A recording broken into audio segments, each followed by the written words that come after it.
Ah bah et super. voilà, on trouve des solutions. On trouve des solutions, à vous tous nos inquiétez pas, on a problèmes. le temps, on a prévu du temps avec Emmanuel. Oui, non, On mais va le c'est ça. cuisiner un peu.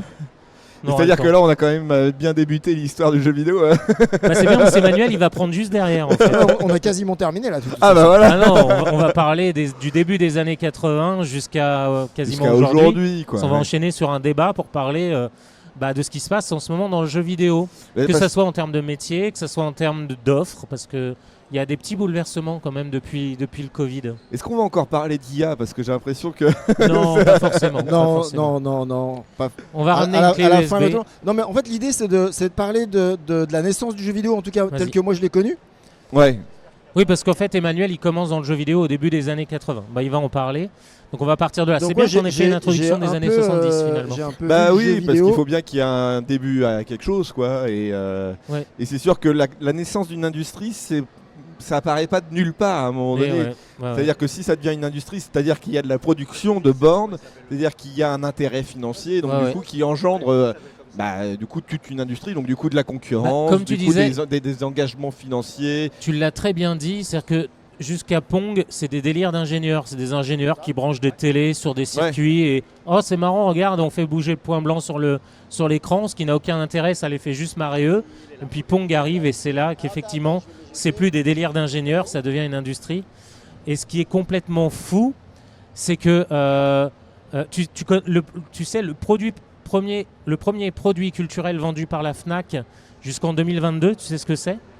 Vendu par la Fnac. Vendu par la Fnac, je Ouais. sais pas, c'est GTA, non Non, tu non, parles c'est- de c'est manière FIFA. globale. C'est C'est FIFA. FIFA, ouais. Le jeu FIFA sur PS4 était le premier produit culturel vendu par la Fnac. Je parle pas d'Amazon parce que c'est autre chose, Oui, ouais. mais la Fnac, le premier produit culturel, c'est-à-dire devant les bouquins de Marc Levy ou les films de Spielberg, et c'est un jeu, c'est FIFA. Voilà. Bah FIFA, c'est-à-dire qu'Electronic Arts, c'est quand même une sacrée poule aux œufs d'or, cette licence ouais, FIFA. ouais.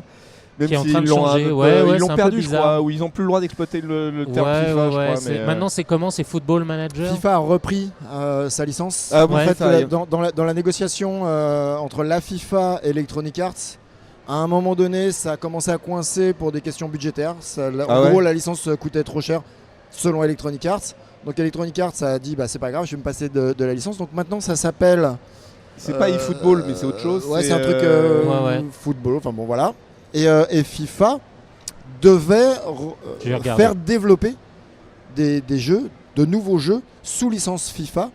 Mais a priori, j'ai rien vu passer. Ah ouais, mais enfin, il y a quand même l'image de marque de FIFA qui Ouais, ils bah ont ouais. tout intérêt à l'exploiter jusqu'au bout, quoi. Ah mais surtout que ça, oui effectivement, ça, enfin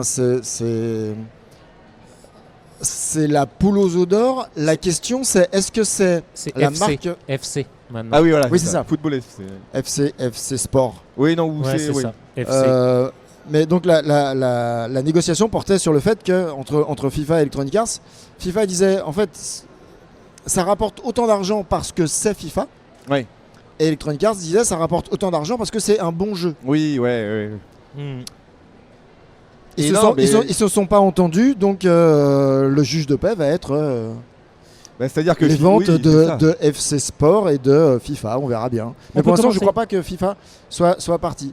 On peut commencer. Eh ben écoute, on ouais, va on est- commencer par te présenter. Voilà, d'où tu Bonjour. viens, qui tu es. Bonjour, enchanté Peter. Bonjour. Enchanté monsieur. Alors, d'où mais qui êtes-vous Mais qui êtes-vous? Alors, donc je m'appelle Emmanuel Forsens, je suis le directeur général de l'Agence française pour le jeu vidéo, la FJV. Et avant de représenter la FJV, j'étais développeur, concepteur, programmeur de jeux vidéo. Et j'ai Chez eu... qui? Ah, vaste sujet, alors là... Chez beaucoup trop de monde. Chez beaucoup de monde en tout cas. Non, j'ai eu l'immense chance de démarrer ma carrière du jeu vidéo en même temps que le jeu vidéo démarrait en France. Ouais. Donc au début des années 80, voilà. Et donc, on voit ton nom dans une vidéo du joueur du grenier parce qu'il parle d'un jeu sur lequel tu as travaillé. Mais tu Il commences, s'appelle Time Cop. tu commences tout Et- de suite par le Deuxième nom au milieu. générique, t'as Par le marqué milieu. Emmanuel Forçant. Voilà. Je suis à la fois le producteur de Time Cop, enfin le chef de projet, le producer, Et accessoirement, je suis aussi la doublure de Jean-Claude Van Damme, puisque le petit personnage qui a été rotoscopé, C'est pas Jean-Claude, c'est moi. c'est Emmanuel. Mais non. Voilà. Si, c'est vrai. Ah Mais non. Depuis que je le sais, maintenant quand je vois le jeu, ah mais oui, c'est Emmanuel. Donc il Ouais. fait les coups de pied chassés comme ça. Voilà, Oh là là absolument. là. Ah, putain, mais tu l'as re-regardé. Bah oui. Et donc du coup, il y a Joueur du Grenier qui fait une vidéo là-dessus en disant ouais, le jeu est merdique, machin et Ah tout. bah, en Et même il temps, y a un- j'étais très fier, comme quoi c'est le plus mauvais jeu du monde.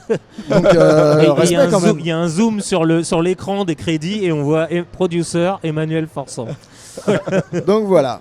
Donc voilà, excuse-moi, je t'ai interrompu. Non, Donc non, t'as mais pas du tout, T'as travaillé on- notamment chez on- Air On Informatique. repart pas du tout. Allez, on repart depuis le C'est début. pas Air Informatique, c'est l'autre boîte. Tiens, allez, on va le Vas-y. 1980. Donc en fait, j'ai découvert la programmation en 1980.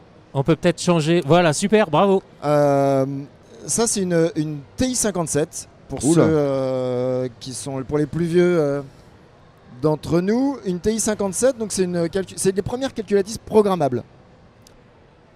Elle a pas l'air très, très jeune comme ça. C'est uniquement des petites diodes.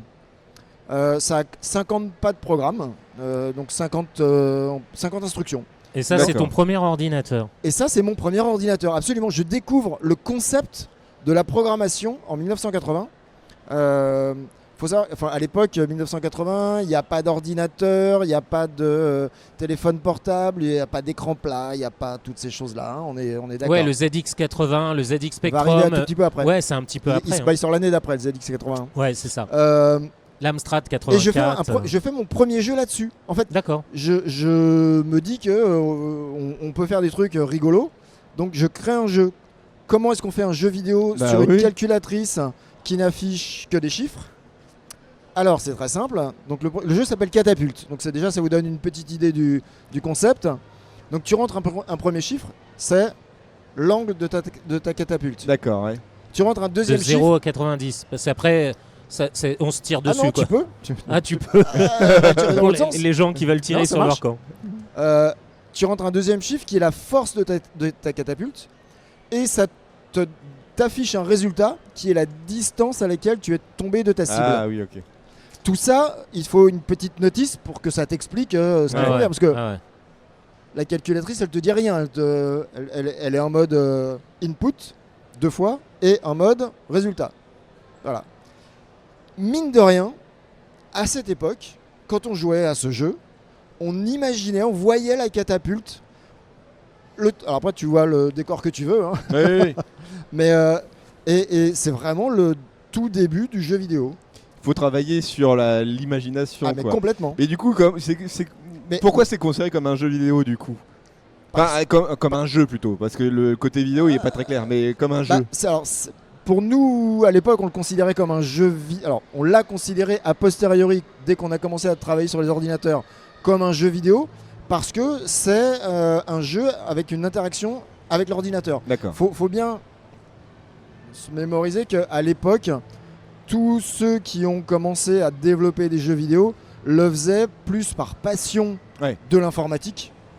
Enfin, tous les Frédéric Rénal, etc., de l'époque, on a tous démarré par passion de l'informatique et on a fait des jeux vidéo parce que, sincèrement, faire du COBOL, du Fortran pour faire des probabilités d'assurance, Oui, c'est ou- pas kiffant ou- quoi. ou faire de la comptabilité, non, c'était pas le truc qui nous plaisait. Par contre, voilà, développer des jeux vidéo, c'était le summum de la créativité avec un ordinateur. Ouais. Allez. on passe à la suite. ZX Voilà, super. Voilà, on est pas arrivé, on a la journée là, parce qu'on passe d'année en année. Jusqu'en 2023. C'est ça. Vous êtes là jusqu'à 23h. Je déconne, ça va un petit peu plus vite à la fin. Oui. Donc en 1981, je découvre le ZX81, 1 kilo-octet de RAM. Ce qui est que dalle, hein, parce qu'aujourd'hui on est en moyenne à 8 gigas. C'est même pas l'entête d'un mail, hein, quasiment. Ouais, non, Ah non mais c'est oui, je te le confirme, ouais. 1 kilo-octet c'est 1024 octets. Ouais. Sachant qu'en plus aujourd'hui on est sur le 64 bits, c'est-à-dire 4 Ouais. octets, enfin bref. Vous tapez un message 8 sous Word, octets, vous 64 l'enregistrez, c'est déjà 50 KO. Oui, bah oui. Donc t'imagines le truc. Voilà, hein. et le truc qui était sympa, c'était que c'était le premier ordinateur bon marché. Je sais plus combien il valait, mais c'était pas cher. Oh là, ça et- s'énerve derrière. Et il fallait voir que c'est un ordinateur donc avec un microprocesseur, le ZX81, qui faisait absolument tout. Ce qui fait que juste le fait d'afficher une image prenait du temps au microprocesseur. oui. Ah, donc tu pouvais rien faire d'autre, c'était soit l'affichage, soit le calcul. Non, tu pouvais. Alors, si tu faisais les deux en même temps, mais si tu voulais accélérer ton calcul, tu arrêtais l'affichage. Ah, d'accord. Et l'ordinateur allait juste 2 fois plus vite. Incroyable. Et le ZX, ça a été. Quel est le constructeur du ZX? C'est un constructeur Sinclair. Sinclair. Sinclair. Le Sinclair qui est ZX81, français du coup. Ouais. Non, c'est, c'est un anglais, c'est Clyde Sinclair, qui depuis est devenu Lord. Ça a été Ah. un des grands industriels anglais qui a été anobli. Et il s'est rendu compte que ces ordinateurs-là, ça cartonnait, ça a été un de ses premiers gros succès. Mais il a tout vendu, Sinclair. Il a vendu des montres. Ah oui, voilà. d'accord, ok. C'était Mais il a un- sorti le c'était un businessman. il a sorti un ordinateur juste pour rentrer sur le marché. Ouais, quoi. ouais. Parce que c'était. Voilà, il y a eu cette opportunité des microprocesseurs pas chers. Ok. On accélère un tout petit peu. 84. Je découvre. Là, c'est aussi un anglais. C'est Alan Sugar Michael qui sort donc un nouvel ordinateur. Putain, en fait, tu es le Wikipédia du jeu vidéo. Je sais que je ne le savais même pas. En fait, Amstrad, c'est ça. C'est Alan Michael Sugar Trading. AMS Ah. Trad. Trop fort, je Et- savais pas. Et en fait, pour la petite anecdote, après, bien sûr, je te relaisse la parole. Non, mais vas-y. Oh, non, mais C'est j'adore. qu'Alan Michael Sugar, en fait, il était vénère que Sinclair sorte un ordinateur, le ZX80. Il dit, moi aussi, je veux mon ordinateur. Et donc, il sort l'Amstrad. Mais un peu plus tard, quand même. Et Bah, donc, tu as travaillé dessus. 3 ans plus tard, en fait, je découvre l'Amstrad CPC et je découvre le basique Oui. de l'Amstrad. Et sincèrement, le truc est par rapport au ZX81, Ouais, il est vraiment révolutionnaire. on dit que le basique de l'Amstrad était un très Ouais. bon basique. Quoi. C'est le Locomotive Software et c'est vraiment un très bon basique. Et du coup, on peut commencer à développer des jeux en basique. C'est très rapide. Et voilà, et je commence à développer Mais mes dis-moi, premiers si jeux. je suis graphiste à cette époque, je fais comment? Et si je suis musicien à cette époque, je Non, fais musicien comment? c'est mort. Non, musicien, tu fais rien. Tu peux Je programme jouer des bips. Ouais, quelques. Pas loin. C'est ça, c'est des bips avec des tonalités, mais il n'y a ouais. rien de plus. Par contre, graphiste, il y a justement, c'est un des premiers ordinateurs qui propose 3 modes graphiques. Donc, soit tu es en 160-200, Ouais. c'est à peine une icône. Hein. Ouais. 160-200 et tu as 16 couleurs, truc de fou. Waouh.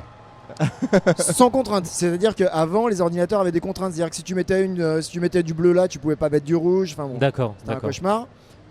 C'est un peu plus compliqué que ça, mais en fait, tu avais des bits de fond, des bits de forme, enfin bref. Tu avais un mode 320-200 en 4 couleurs Ouais. et un mode 640-200 en 2 Deux couleurs. couleurs, du noir et du blanc ou autre chose. Tu choisis tes couleurs. Mais donc, on arrivait à faire des choses et je développe mon premier jeu, Scrunch. Alors, Scrunch. très rapidement, je suis un peu coincé par le basique. Donc, du coup, j'apprends l'assembleur Z80. Et pour apprendre l'assembleur Z80, tu vas à la Fnac, tu achètes un bouquin que j'ai toujours Ah ouais. D'accord. sur l'assembleur du Z80. Mais on en parlera, toi aussi, tu as écrit des bouquins après. Ouais, je crois que c'est Sur 3DS je sais Max plus, sur plein de choses. Ouais, Et Voilà. juste pour Vas-y. aussi comprendre l'évolution du jeu vidéo, il vas-y. faut aussi comprendre l'évolution de la programmation de jeux vidéo. C'est quoi la réelle différence entre l'assembleur et le basique? Ah oui, intéressant. Très bonne question. Ouais, je sais pas si on le voit là, mais non, je pense qu'on n'arrivera pas à voir. Alors, le basique, ce sont des instructions en anglais. If A égale 2, Ouais. then, go to 20. Ligne 20, print, bonjour. Voilà, ça c'est du basique. Tu as un certain nombre d'instructions qui te permettent de faire un certain nombre de choses selon des conditions, etc. etc. L'assembleur, on descend franchement d'un cran Ouais. en termes de compréhension du langage, puisque en fait tu ne vas pouvoir faire que lire une case mémoire, écrire une case mémoire, faire des opérations logiques, et c'est tout. Oui, c'est ça. Là, C'est vraiment un le langage qui est très proche du composant, ouais. du binaire, microprocesseur, quoi. Ouais. C'est pas qui qu'il est est beaucoup moins proche, c'est du bas niveau quoi. c'est pas qu'il est proche du processeur, c'est le langage Que du parle le processeur. processeur, Ah oui. d'accord. Donc tu travailles directement sur les pattes du processeur. Mais ça veut dire que vraiment le basique est un langage de programmation, alors que l'assembleur est plus C'est on va des dire une instructions. manipulation d'instructions. Ouais, c'est des Non, instructions. parce que les premiers jeux que j'ai fait, à part Scrunch qui mêle les deux, Ouais. tous les autres jeux suivants sont 100% en assembleur. Ah ouais. tu peux faire un jeu 100% en assembleur. Mais tu perds 100% de ta life avec ça. Non parce que si tu dois aller chercher la zone mémoire à chaque fois en disant j'ai cet espace libre à cet en instant. fait, ce que tu fais quand tu programmes un assembleur, c'est que déjà, première fonction, tu écris une petite fonction pour afficher un pixel à l'écran. Ouais. Non mais déjà rien que ça. Donc tu écris, et ça c'est déjà une fonction assez sophistiquée. Ensuite, tu écris une deuxième fonction qui utilise cette première fonction, qui écrit une lettre. Ensuite, tu écris une troisième fonction qui utilise ces deux premières fonctions, qui écrit un texte. Oui, c'est ça. Et en fait, c'est des fonctions qui peuvent être réutilisées et qui peuvent être considérées comme un langage de programmation. Voilà, et une fois que tu as ta propre librairie, mine de rien, ça va assez vite. Ouais. Donc, parce que sur le fond, on revient à des fondamentaux de la programmation qui sont je teste une valeur, je fais des opérations sur ces valeurs, et en fonction des résultats, je vais à gauche, je vais à droite, j'affiche un truc, je l'affiche pas, etc. C'est comme ça que ça fonctionne un jeu.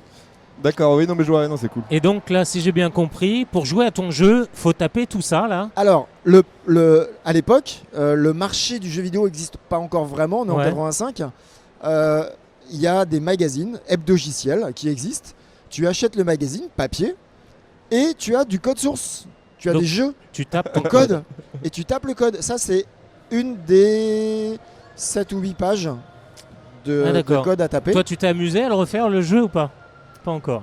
C'est-à-dire à retaper mon code? Ouais. Ah non, mais c'est un cauchemar. Bah, tu pourras utiliser un OCR, un émulateur. Et puis... Mais il n'y a pas d'OCR. Non, mais un OCR sur ton PC. Ah, le tu jeu. scannes la page. Ah non, mais en fait, j'ai retrouvé le jeu. Il est disponible en téléchargement et en émulation. Sur Abandonware ou un truc comme ça, ouais. Ouais, il y a plein d'émulateurs. Donc voilà. Édition collector, $200 sur eBay. Non, mais c'est ça. Scrooge. By Emmanuel Forçant. Et pourquoi le faire de filer le code source plutôt que le faire sur une disquette par exemple? C'était moins cher. Parce qu'à l'époque, il n'y a pas de disquette. Ah, il n'y avait pas de lecteur de la disquette. La distribution est très. Alors, ça existe peu, quoi. Alors, il y a des disquettes, mais il n'y a pas de marché du jeu vidéo vraiment. Ah oui, donc, ouais. Alors, les premiers jeux qu'on a sortis, ils étaient sur cassette. Ah oui. Ouais, cassette audio. Les magnétiques là cassette audio. Ah oui, d'accord. Et donc, pour télécharger un jeu qui faisait une trentaine de kilos, fallait 5-10 minutes. Bah, en fait, les premiers trucs de stockage. Et en plus, ça marchait pas. Les fabricants d'ordinateurs, en fait, comme il y avait pas que la disquette était en train d'arriver et qu'ils savaient pas trop, bah, ils se sont dit bon, les gens ont quoi chez eux? Bah, ils ont des cassettes audio. Bah tiens, on va utiliser les cassettes pour stocker des programmes. Oui, mais entre la cassette et la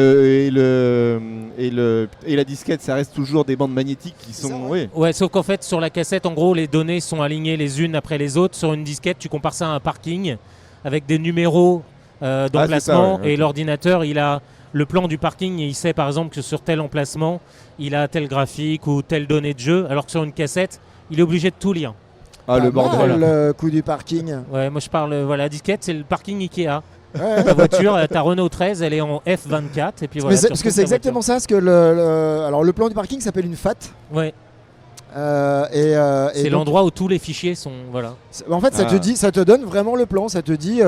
Alors c'est un peu plus compliqué que ça, parce qu'en fait, ça te dit que tel fichier, un bout se trouve là, un bout se trouve là-bas, c'est l'enfer. Il fragmente en plus. Absolument. Allez, on passe à la suite. 1986-1987, j'arrive chez Infogrames. Oh. Alors, il existait déjà depuis longtemps, non? Ou qui était déjà sur le marché? Infogrames existait depuis 1 an. En fait, j'apprends qu'il y a des sociétés de jeux vidéo. Première nouvelle. Donc je vais voir Infogrames. En fait, je prends mon bottin. Je déconne pas. T'avais le bottin mondain, quoi. Je crois que j'ai. Les pages jaunes. Non, j'avais un Minitel. Je pense que j'ai trouvé Infogrames sur le Minitel, soit sur le bottin, je sais plus. J'appelle.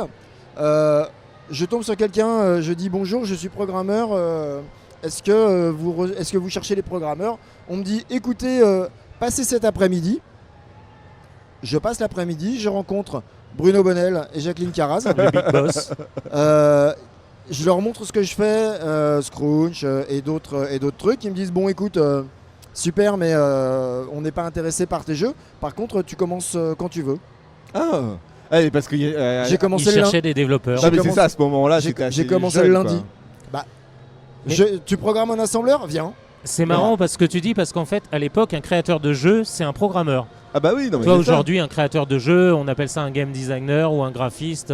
Mais à l'époque, Mais à l'époque, t'avais pas de graphiste. Hein. Ouais, c'était Non, mais c'est un ça. programmeur, c'est lui qui faisait les jeux, tout. Voilà. Il n'y Donc, avait, presque tout. avait pas de game designer. Bruno avait des idées. Il disait tiens, on va faire ci, tiens, on va faire ça. Et voilà. Et tu faisais un jeu tout seul en 15 jours, 3 semaines. Non mais je pense bien, oui, mais Alors, justement. après, t'avais des plus gros jeux, Mandragore, des jeux comme ça, où il y avait 2-3 programmeurs qui bossaient. Et il fallait 6 mois pour le faire. Mais voilà. Après c'était essentiellement des jeux genre lead de texte quoi, non?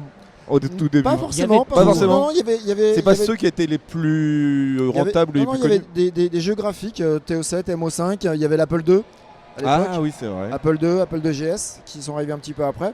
Là en bas, c'est la liste des jeux que j'ai fait chez Infogrames. Il était une fois, rédaction, rédaction. la formule. Bref, voilà. 87-88, c'est l'arrivée des ordinateurs 16 bits. Il faut bien comprendre que donc on est sur des ordinateurs 8 bits. Ouais. 8 bits, c'est-à-dire c'est un octet, c'est une valeur entre 0 et 256. Et tu te débrouilles avec ça. Les ordinateurs 16 bits révolutionnent un peu le genre, puisque en fait, on va pouvoir avoir des graphismes. C'est les premiers ordinateurs, notamment l'Atari et l'Amiga, qui te permettent d'afficher l'Atari 320-200 16 couleurs, l'Amiga 32.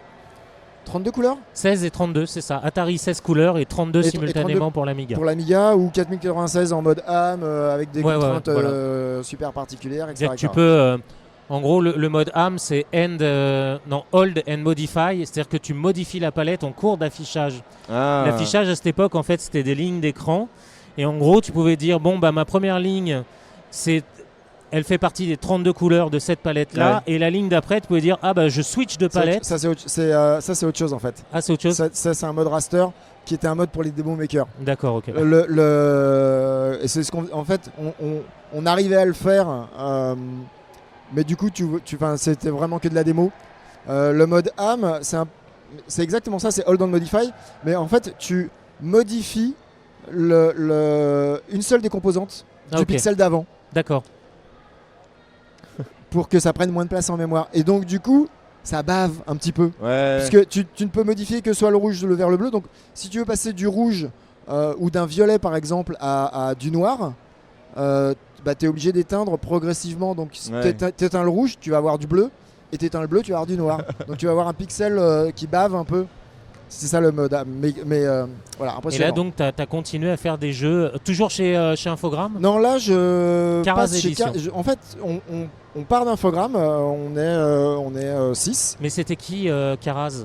Jacqueline Caraz, c'était la chef de projet chez Infogrames. C'est elle qui m'a embauché D'accord. avec Bruno quand je suis rentré. Et donc, on s'est dit qu'on allait faire des jeux éducatifs. D'accord, ok. Ah. Elle était prof initialement. C'est un jeu sur le sida et nous. Un jeu passionnant. Absolument. On a fait un jeu qu'on Ici. appellerait aujourd'hui un serious game Ouais. sur le sida avec l'Institut Pasteur. Vous voyez, on est dans les années 80. Ah ouais, bah là, hyper on est à précurseur, fond. hein, ouais. Le sida vient d'arriver. On en parle, c'est compliqué, personne ne sait vraiment ce que c'est. Il y a plein de fake news, Ouais. on dirait ça comme ça maintenant. Ouais, Et donc- d'idées préconçues, de tout ça. Voilà, ouais. en disant ça ne touche que les drogués, non, ça ne touche que les homosexuels. En fait, on peut attraper le sida en touchant quelqu'un, etc., etc. Donc du coup, on fait un jeu vidéo sur le sida pour expliquer comment ça fonctionne. Et donc c'est un jeu qui ressemble à SimCity. En fait, tu es un spécialiste, le maire de la ville vient te voir en te disant « Oh, il y a un problème, qu'est-ce que vous proposez ?» Donc tu peux aller voir les spécialistes, les partis politiques, certains partis politiques extrémistes de l'époque, justement, colportaient tout un tas Ouais. de fausses informations. Donc tu peux les écouter. C'est ça l'intérêt de ce jeu, c'est que, ok, donc vous pensez que si on enferme tous les gens qui ont le sida, ça va enrayer résoudre le problème, ouais. l'épidémie. Ok, on essaye. Et donc, puis, bah, ce jeu-là, un il an avait après, cette portée-là. C'est D'accord. l'enfer, bref. Allez, on Mais switch. mais l'Institut Pasteur avait le fait Pas payé. avait pardon. Pas payé. C'est-à-dire que c'était juste une collaboration. Oui, mais ils avaient réfléchi à l'intérêt de porter cette question au travers du jeu vidéo. Oui. Parce que c'était une nouvelle plateforme ou parce que c'est l'interactivité Ouais, qui a... Ils se sont dit que les gamins qui étaient ferait là-dessus. passer donc peut-être on- plus le Je sais message. pas comment. Alors sincèrement, je sais pas comment l'initiation s'est faite. Mais par contre, ce qu'il faut bien voir, c'est que c'était un jeu qui était vendu à la Fnac. Ah ouais. Tu achetais le jeu. Ah oui, c'était pas genre Donc- pour une campagne de prévention. Voilà, Ok, non, ouais. c'est ça. Tu achetais le Faut jeu. pas aimer ses enfants hein, quand même. Ouais. Mais non, Allez mais- viens, on va acheter des jeux à la Fnac, mais tu prends celui-ci. Oh non, pas le sida et nous. non, mais comme quoi, t'étais obligé de faire un bon jeu. Sinon, la sanction, elle tombe tout de suite. Sinon, t'en vends pas. Ah bah un. ouais, non mais d'accord, ok. Donc voilà. Vie et mort du Allez, on dinosaure. passe à la suivante. Voilà, ça c'est moi en 88, les premières récompenses pour le jeu vidéo. En 88, c'est pour le Tilt d'or. Tu es beau, Jean-Michel Blottière. tu es beau et fringant. Non, je m'étais fait engueuler, tu t'imagines pas. À l'époque, jeux vidéo, regarde, tout le monde est en costume, en cravate, machin. Ah oui. Moi je me pointe en pull. Non mais Oh là là. C'est quoi le tilt d'or comme récompense? c'était la première récompense pour les jeux vidéo français. C'est un magazine, en fait, Tilt. Ah ok, d'accord. C'est un Tilt était un magazine qui parlait de jeux vidéo. C'est un peu comme les Pégases d'aujourd'hui, non? C'est ça. Ouais, ouais. C'était mieux. Ah, on passe en C. 89-92, je rentre chez Microïd. Alors Microïd, c'est une société qui existe toujours. Oui. Ouais. Qui a mauvaise réputation aujourd'hui quand même. Pourquoi Parce Bah, que parce je qu'ils crois font pas qu'ils font de des Q&A, très mauvaises adaptations. Ah ouais ouais. Ouais, par exemple Goldorak, en gros, ils sont très bons sur l'achat de licences parce que Goldorak, il y a un jeu Cobra qui sort dans pas longtemps. Ouais. Ils ont sorti les Schtroumpfs, mais ils sont pas très bons en Q&A quoi. En gros, ils traitent les bugs critiques, mais alors il y a beaucoup de bugs qui passent quand même un peu à l'as. Et ils ont pas de bonne réputation sur les tests qualité quoi. C'est parce que j'y suis plus en fait. Ah, Bah, non, voilà. mais ça doit être Voilà, ça. non, mais, Mais je savais pas que c'était une aussi vieille boîte Microïd quand même. Ah oui, c'est très vieux. Microïd, je crois que ça a été créé en 87 ou 88. Ah, je oui, connais d'accord. Voilà. Donc, et les ordinateurs deviennent suffisamment puissants pour qu'on ait enfin un langage évolué qui est le C. Voilà. Qui est encore, qui est encore utilisé aujourd'hui. Qui est encore largement utilisé aujourd'hui, soit du C, soit du C++. Ouais. Le C++, c'est une amélioration du C, c'est ce qu'on appelle, c'est la version objet du C. Ouais. Parallèlement à mes activités de programmeur ou de directeur technique, j'écris en plus des articles dans les magazines de l'époque. Donc voilà, ça c'est comment faire un scrolling différentiel en sprite sur un Amiga. Ah oui, c'était un peu Passionnant. technique quand même. Ah bah, non mais ce qui est fou, c'est qu'à C'est l'époque, les développeurs parlent aux développeurs. Ouais, non, Mais ça, ouais. c'est ça. mais ça existe plus du tout. Et c'est très dommage, je trouve, parce qu'on apprenait plein de choses. Ah bah aujourd'hui t'as les vidéos tutos, T'as des tutos. YouTube, bon voilà. T'as des tutos, mais on partage plus vraiment les codes sources. Enfin, c'est Ouais. Bah, là, ouais. voilà, t'as tout le code source, etc. Et etc. tout ça, c'était vendu dans le commerce. C'était dans un Oui, magazine. Oui, ça c'est un magazine. Ça pouvait être une formation en interne ou des trucs comme ça. Non, ça c'est des magazines. Donc ça c'est, je sais plus quel magazine c'est, mais Amiga Hebdo peut-être. ouais, Ouais. je sais pas. Mais oui, c'est vendu dans le commerce. Allez, on change de Effectivement, slide. à l'époque, il n'y a pas d'internet, hein, donc il faut bien se rendre compte Ouais, que bah ouais. pour apprendre, soit tu achètes des si bouquins, on peut soit changer de t'achètes des slide magazines. en régie, s'il vous plaît. 92-93, l'arrivée du lance CD-ROM. le CDI. Dans l'industrie française. Alors le CD-ROM, le CDI fonctionne sur un CD-ROM, mais le CD-ROM n'est pas encore arrivé. Ah ok, d'accord. Le CDI, Compact Disc Interactif, est la première version du CD-ROM lancée par Philips pour le grand public. Le CD-ROM existe déjà dans le côté professionnel, mais c'est pas du tout accessible au grand public. Et donc je rentre chez Smart Move, qui est une filiale de Philips, pour développer un jeu vidéo qui s'appelle L'Angers le Démon, qui se passe sur le Mont-Saint-Michel, et c'est un des premiers jeux en images réelles. Ok. C'est-à-dire qu'on va au Mont-Saint-Michel et on a filmé et photographié le Mont-Saint-Michel sous tous les angles. Pour en faire de la modélisation 3D. Non. Ah non, bah non. Ah non, c'était pas encore la 3D. la était pas 3D, encore, la 3D, elle va arriver juste après et elle va arriver avec la PlayStation 1. Ah oui, ok. On n'y est pas encore tout à fait. Ouais, et donc là, du coup, c'est un jeu. La capacité du CD, c'était de stocker Des des images. centaines de photos. Ah oui, voilà. voilà. Donc c'est un jeu d'aventure. Tu passes d'image en image. D'accord. Alors, c'est pareil, faut imaginer qu'on a fait, je crois qu'on a fait plus de 3000 photos, c'est que de l'argentique. La photographie numérique n'existe pas. C'est un bordel sans nom. Et ça. ouais, donc tu prends tes photos, tu sais pas si c'est réussi ou pas, tu sais pas si tu les fais développer un mois après. Enfin, bon, ça. Faut se remettre dans l'état d'esprit et dans les moyens de l'époque.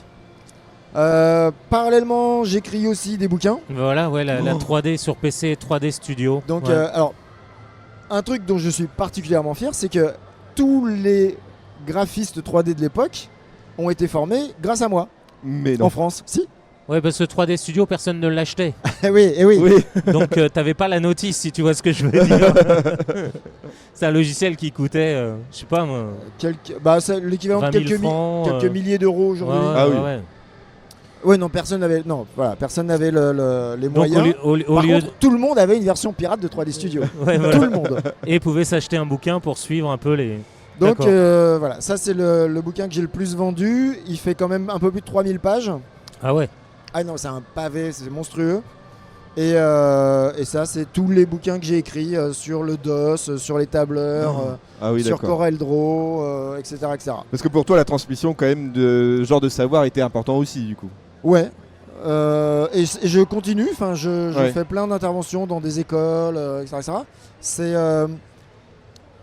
à la fois la transmission, c'est important, et il y a il y a un petit côté perso aussi, c'est-à-dire que faire l'effort de transmettre, tu es obligé de faire l'effort de mettre en forme tes idées. Ah oui, bah oui. Donc du coup, c'est même intéressant pour moi, enfin, c'est d'être obligé de conceptualiser, formaliser ce que tu sais pour essayer justement de le Ouais. transmettre. Et de justifier les choix de C'est programmation. intéressant aussi, parce que quand tu parles des Oui. fois à des programmeurs des années 80 et que là ils disent alors là je poque la mémoire, j'arrête mon affichage, je fais une interruption processeur. Quoi? quoi. Ah oui, non, mais c'est ça. C'est quoi? Ah, Versailles, ça c'est connu, très connu même. 93-97, donc j'arrive chez Cryo, qui est une société qui vient de... Il joue avec le PDF, qui vient de se créer. Je suis le premier salarié à l'époque de Cryo. Ouais.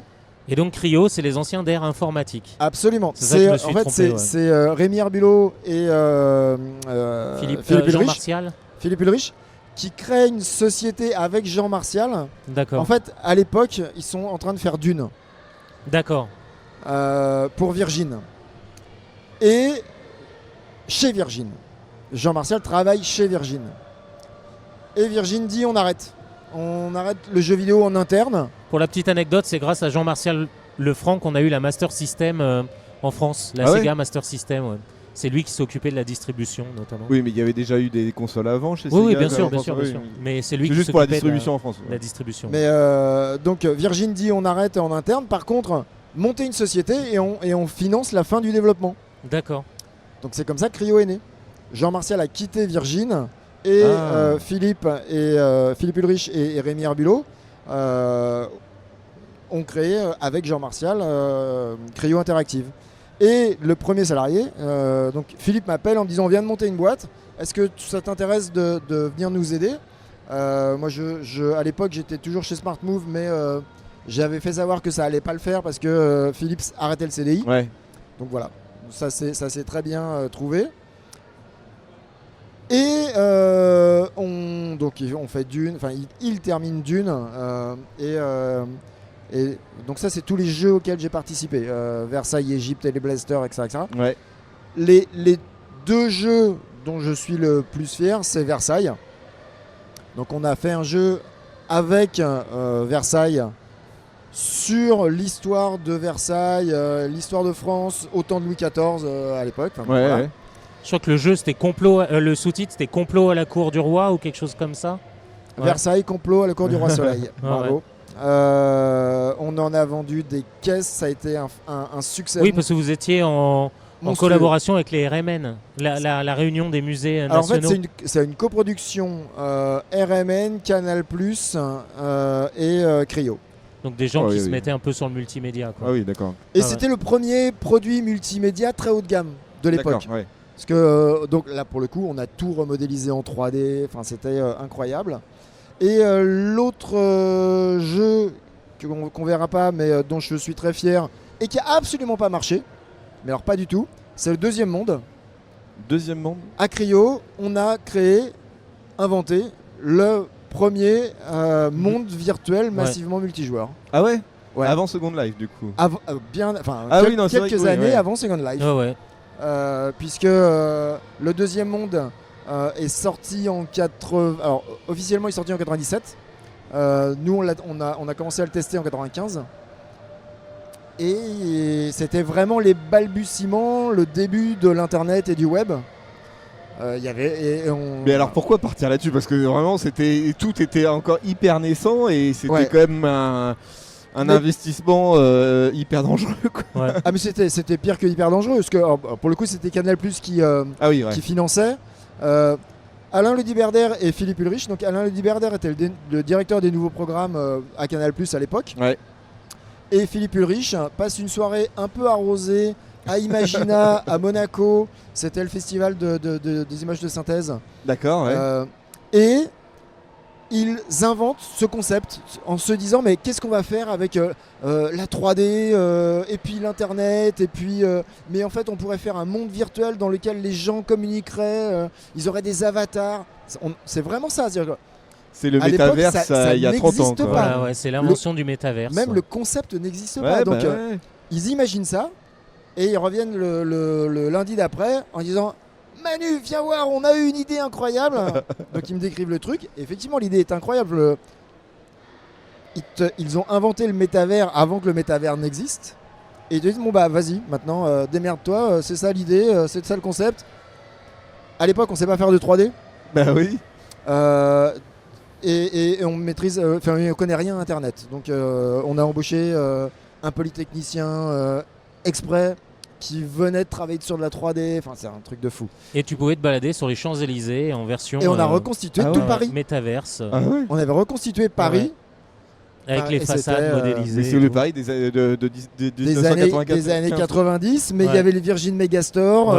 On avait passé un deal avec le Virgin Megastore. Ils avaient acheté le Virgin Megastore sur les champs. Enfin bon, c'est incroyable. Et d'ailleurs, la transition entre les jeux 2D et 3D, ça a été compliqué ou pas? Alors, très bonne question. Ça a été très compliqué. En fait, est-ce qu'on peut changer de slide, la s'il vous 3D plaît est arrivée avec la PlayStation 1. Ouais. Lorsque la PlayStation est arrivée, donc ça devait être en 92 ou 93. 94. 94 la PlayStation. Ouais. Bon, 94. En fait, la 3D devient la norme. Ouais. Et du jour au lendemain, il faut que les jeux soient en 3D, sinon ça marche plus. Sauf que les programmeurs, alors à l'époque j'avais arrêté déjà de programmer, j'étais passé directeur technique, donc je faisais programmer les autres, mais pour le coup, il a fallu réapprendre toutes les mathématiques. Bah c'est ça, ouais. Pour les programmeurs de l'époque. C'est une grosse évolution, quoi. Alors faut bien s'imaginer, Unity n'existe pas, Unreal n'existe pas. Il n'y avait pas de game engine. Il n'y a pas de game engine du tout. Tu fais ton propre moteur 3D, tu fais ton propre Unity. Ouais.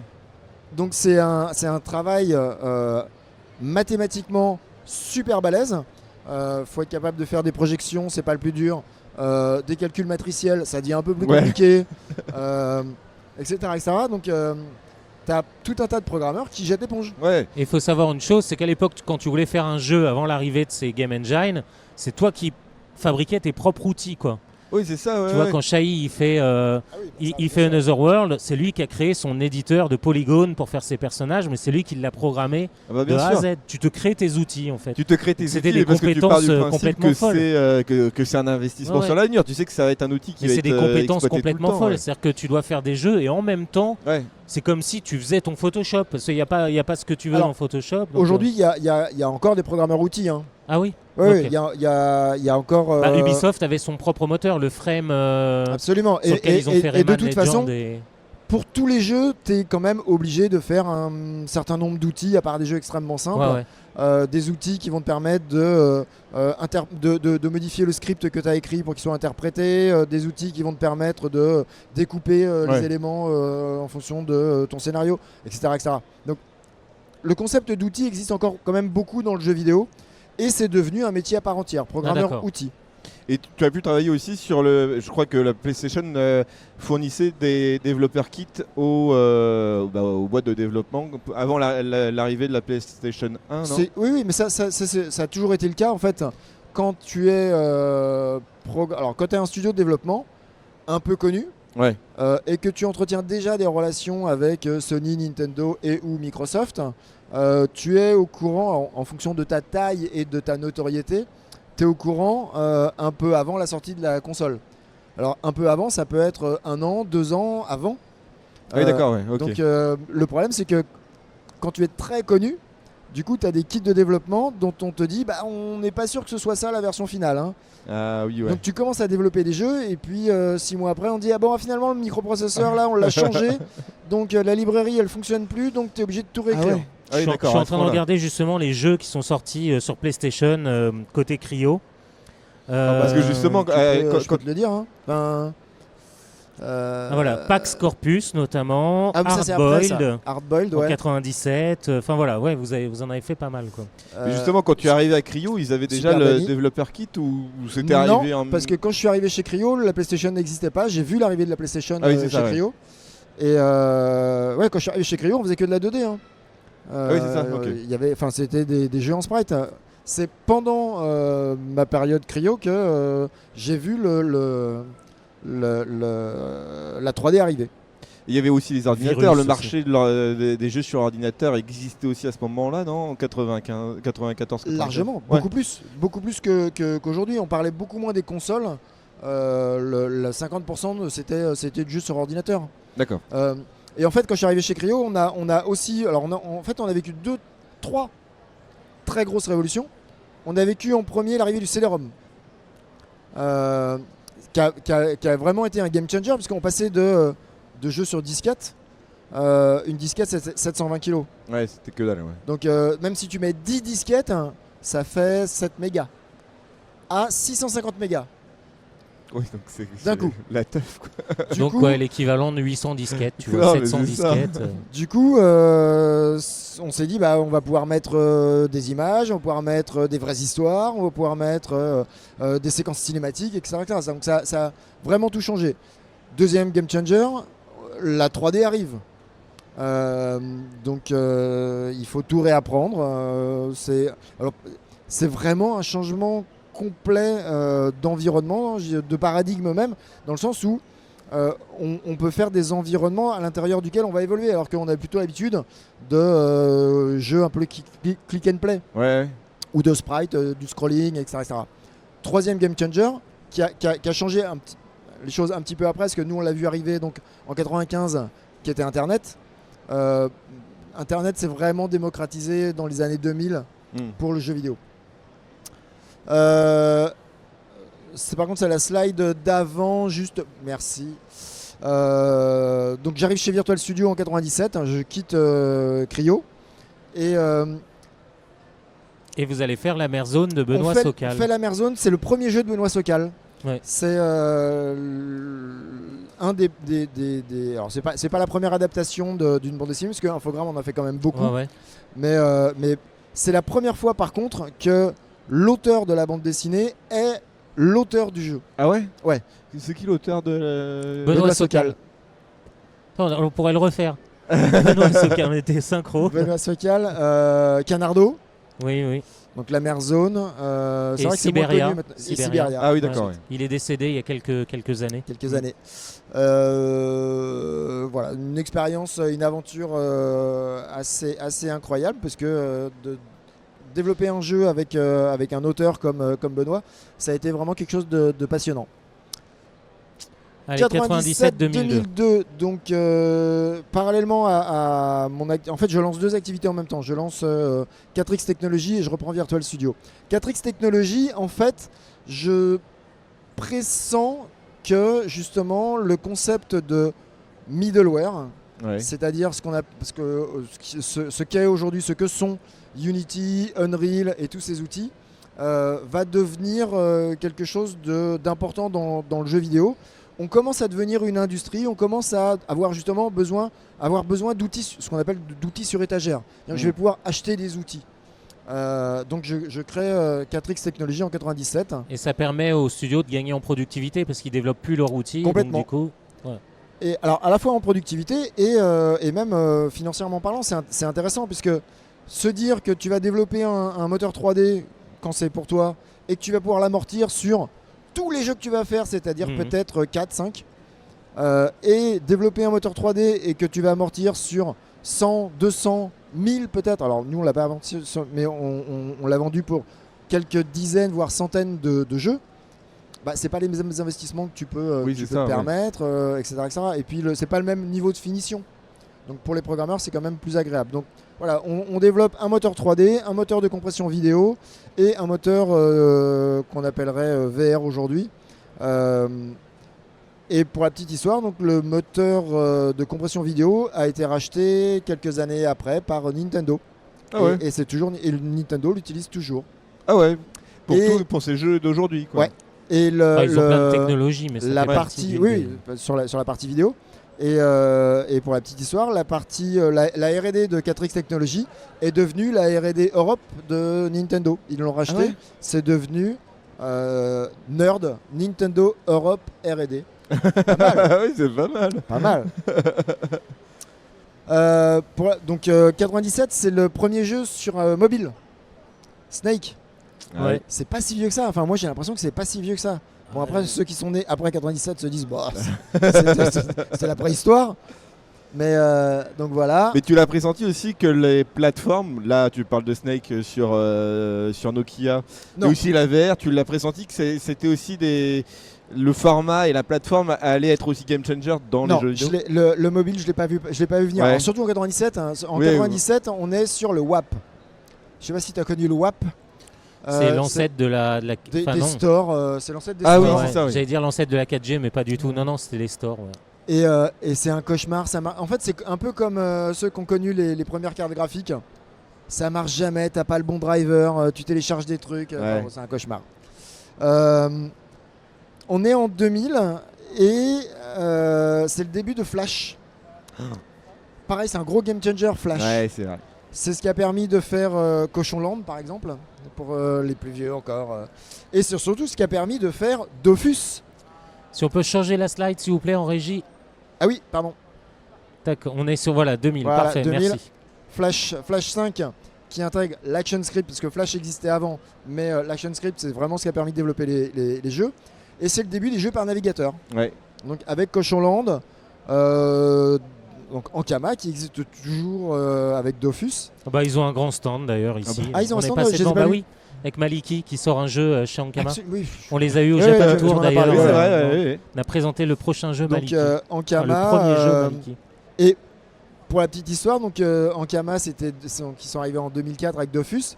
La FJV existait déjà et je vois arriver ces infos et puis ils envoient des liens vers leur jeu et je me dis c'est sympa mais ça marchera jamais. Ah ouais. Donc du coup je publie toutes les infos sur la FJV en me disant allez, je vais leur donner un coup de main ces petits gars. Voilà, et c'est devenu ce que c'est devenu. Ouais, et Et pourquoi tu quelques années as pas cru à Dofus? Pareil, j'ai pas vu arriver les jeux sur internet. Ah, ouais, c'est d'accord, c'est surtout ça. Sur Pour moi, navigateur sur navigateur. Ouais, c'est ça, sur internet et sur le navigateur. les jeux sur navigateur, je comprenais pas le business model, je voyais pas, Ah. je me disais, je comprenais pas comment les gens allaient payer pour jouer. Parce que bah oui, Pour- en fait, pour ils le faisaient Pourtant, il y a comment des, ils faisaient. des succès Non, mais comme c'est- Farmville, Et puis tout même, ça. quoi. Dofus a été un succès Ah ouais. incroyable. Ouais. Mais c'est vrai Tu que voulais oui, dire non, Dofus encore, il y avait de la si c'était de la microtransaction, mais il y en avait d'autres où c'était beaucoup de la publicité ou des trucs comme ça. Mais Puis t'as c'est eu Abo aussi, une espèce Il y a de Abo, plateforme sur lequel il y avait tous les ados qui mais c'est traînaient surtout à là-dessus. Abo, ça avait bien marché parce que tu pouvais payer avec ton forfait mobile, putain, et ça c'était incroyable quand t'étais jeune parce que tu déboursais rien. Ah, faut qu'on change de slide. Tac. Allez, slide suivante. 2002. Oh là. 2002. Wow. 2002, c'est l'explosion de la bulle Internet. Alors, je pense que c'est impossible de s'imaginer ce que ça a été. On a perdu 80% de notre industrie en un an. En 12 mois, Ah oui, on a perdu 80% de l'industrie, c'est-à-dire 80% des studios, des éditeurs, etc. et 80% des salariés. Ah ouais. Ah oui, tout le monde s'est retrouvé au chômage, mais tout le monde, moi y compris. Infogrames disparaît. C'est comme si Logiciel Ubisoft fermait du jour au lendemain. disparaît, En D'accord. 12 mois, on fait ah bah ça y est, c'est fini. Ubisoft est mort. Et donc survit Ubisoft, donc, il y en a donc, quelques-uns Ubisoft qui n'est pas survivent. mort. Mais Ah ouais. l'explosion de la bulle Internet, elle est due à quoi? Elle est due à justement l'avènement d'Internet qui a cassé toute l'industrie. Non, elle est due au fait, à la spéculation. C'est-à-dire que, un peu comme sur le Web 3, mais dans des moindres mesures, ou sur le métavers il y a quelques années, Internet est arrivé, fin des années 90, et personne n'a vraiment compris ce que c'était et à quoi ça servait. Ah oui, d'accord, ouais. Comme la blockchain, les NFT, machin. Tout d'un coup, tout le monde a vendu tout et n'importe quoi sur Internet. Blockchain et Il y a NFT, ça a été pareil. beaucoup d'argent qui est rentré Et là-dedans. il y a des milliards et des milliards qui ont été investis parce que on a eu quelques exemples comme Yahoo qui avait fait fortune très rapidement, etc. etc. Donc il y avait des Lycos. Ah oui, bah oui.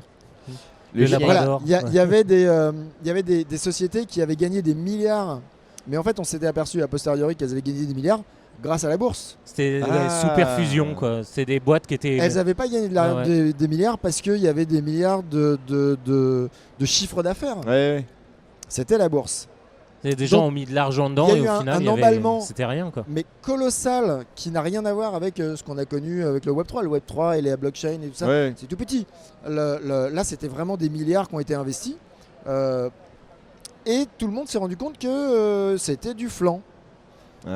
Du jour au lendemain. Parce que les projets d'investissement n'étaient pas concrétisables ou parce qu'il y avait trop de spéculation, quoi. Il fallait pour lever de l'argent vendre les projets les plus fous possibles. Ah oui, plus c'était barré, plus c'était dans 1000 ans, plus tu levais d'argent. Ouais. Un peu comme sur l'IA en ce moment. On en parlait un peu hier. Oui, c'est vrai. Ah, il y a une grosse bulle. Il y a une très grosse Je bulle pense qu'il y sur a l'IA. beaucoup trop de gens qui investissent pour au final, ça va accoucher de pas. Ce qui ne veut pas dire pas que grand-chose. l'IA va pas changer notre vie, tout comme Internet. Oui, c'est ça, oui. Internet a changé notre vie complètement. Par contre, les projets qui étaient vendus à l'époque sont pas ceux qu'on connaît aujourd'hui. Non, mais je comprends, oui. C'est que tout le monde s'est engouffré un peu sur la technologie Internet à l'époque et il y en a très peu qui ont été concrétisés, quoi. En fait, ils comprenaient pas ce qu'ils achetaient. Et sincèrement, ceux qui vendaient ne comprenaient pas vraiment ce qu'ils vendaient non plus. Oui. et sur la blockchain, et les NFT, et le Web3, et le métavers, on a vu passer tout et n'importe quoi. Ça veut pas dire que la blockchain c'est naze, On en reparlera justement dans le débat. C'est le débat qui va suivre. Donc voilà, explosion de la bulle Internet. Donc du coup, je crée la FJV. On est en 2003. Sincèrement, j'ai que ça à faire parce que il y a plus de société. La mienne a disparu. Je suis au chômage. En plus, non, je suis même pas au chômage. En tant que chef d'entreprise, j'ai pas le droit au chômage. Et donc, je cherche du boulot. Je regarde quelles sont les sociétés qui existent. Est-ce qu'on peut changer, s'il vous plaît? Ah oui, on est en 2003. On est en 2003, les cocos. En fait, Allô. quand je fais comme ça, hop, c'est qu'il faut changer. Merci. Et donc je crée la FJV en me disant il faut absolument fournir des outils pour que cette industrie survive, parce que moi je ne sais faire que ça. Si l'industrie du jeu vidéo meurt, je ne sais pas quoi faire. J'ai fait des jeux vidéo toute ma vie. Depuis que j'ai 20 ans, je programme des jeux. Donc je crée la FJV et en plus il n'y a pas de... Je fais ces recherches. En gros, je recherche quelles sont les sociétés qui existent encore et je regarde quelles sont les offres d'emploi. Et je me dis, je vais les partager sur Internet. Ça va me prendre une demi-journée par semaine. Je partage mes recherches. Et puis voilà. Il n'y a pas de société, il n'y a pas de business model. Ah, c'est ça, il n'y a vraiment pas de business model. Non, c'est vraiment juste pour l'entraide, quoi. Et j'appelle ça la FJV, l'Agence française pour le jeu vidéo. D'abord parce que Agence pour le jeu vidéo est pris, AJV. Ah oui. L'acronyme AJV était déjà pris. Et en fait, ça me semble être un service public. Enfin, voilà. C'est vraiment fait comme ça. Et Et 2 ans après, je créerai une société parce que ça me prend 100% de mon temps. En fait, ça a cartonné, mais instantanément. Ah ouais. Ben ouais. Et parce qu'il y avait quand même de la demande et Il y il y avait avait un encore vrai de besoin. l'offre. Ouais.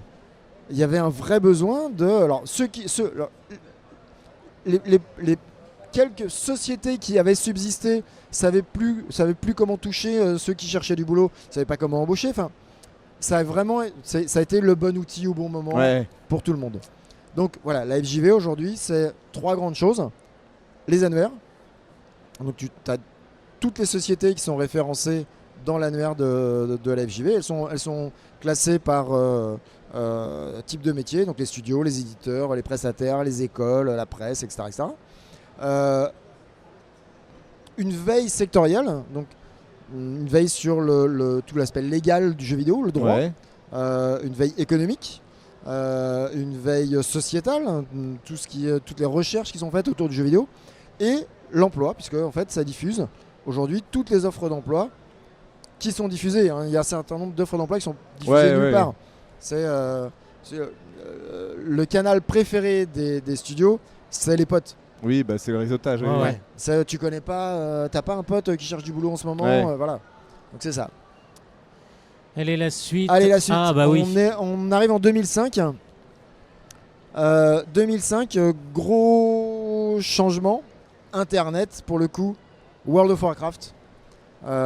Et World of Warcraft a une particularité. Il cumule tous les business models de l'époque. Je sais pas si vous vous souvenez. D'abord, tu es obligé d'aller à la Fnac acheter ton jeu. Ou chez Micromania ou chez qui tu veux. Tu achètes ton jeu, je sais plus combien tu le payes, mais le prix d'un jeu normal. Tu reviens chez toi, si tu veux jouer, il faut t'abonner. Oui, c'est quand même dingue. Trop fort. et tu payes donc un abonnement. C'était 12-13 euros l'abonnement mensuel. Par mois, quoi. Par mois. T'imagines, non, tu avais un abonnement de base à 5 euros. Ouais. Ça reste et cher le jeu quand devait même. coûter dans les 40-50 euros. Mais voilà, tu achètes le jeu et si tu veux jouer, tu veux t'abonner. Il faut t'abonner. Une fois que tu commences à jouer, tu peux acheter une épée magique, un bouclier truc, machin. Il y a de la publicité dans World of Warcraft. Ah ouais. Il y a plein de placements de produits. Alors il y a le meilleur placement de produits du monde aussi qui a été fait. Alors c'était qu'aux États-Unis.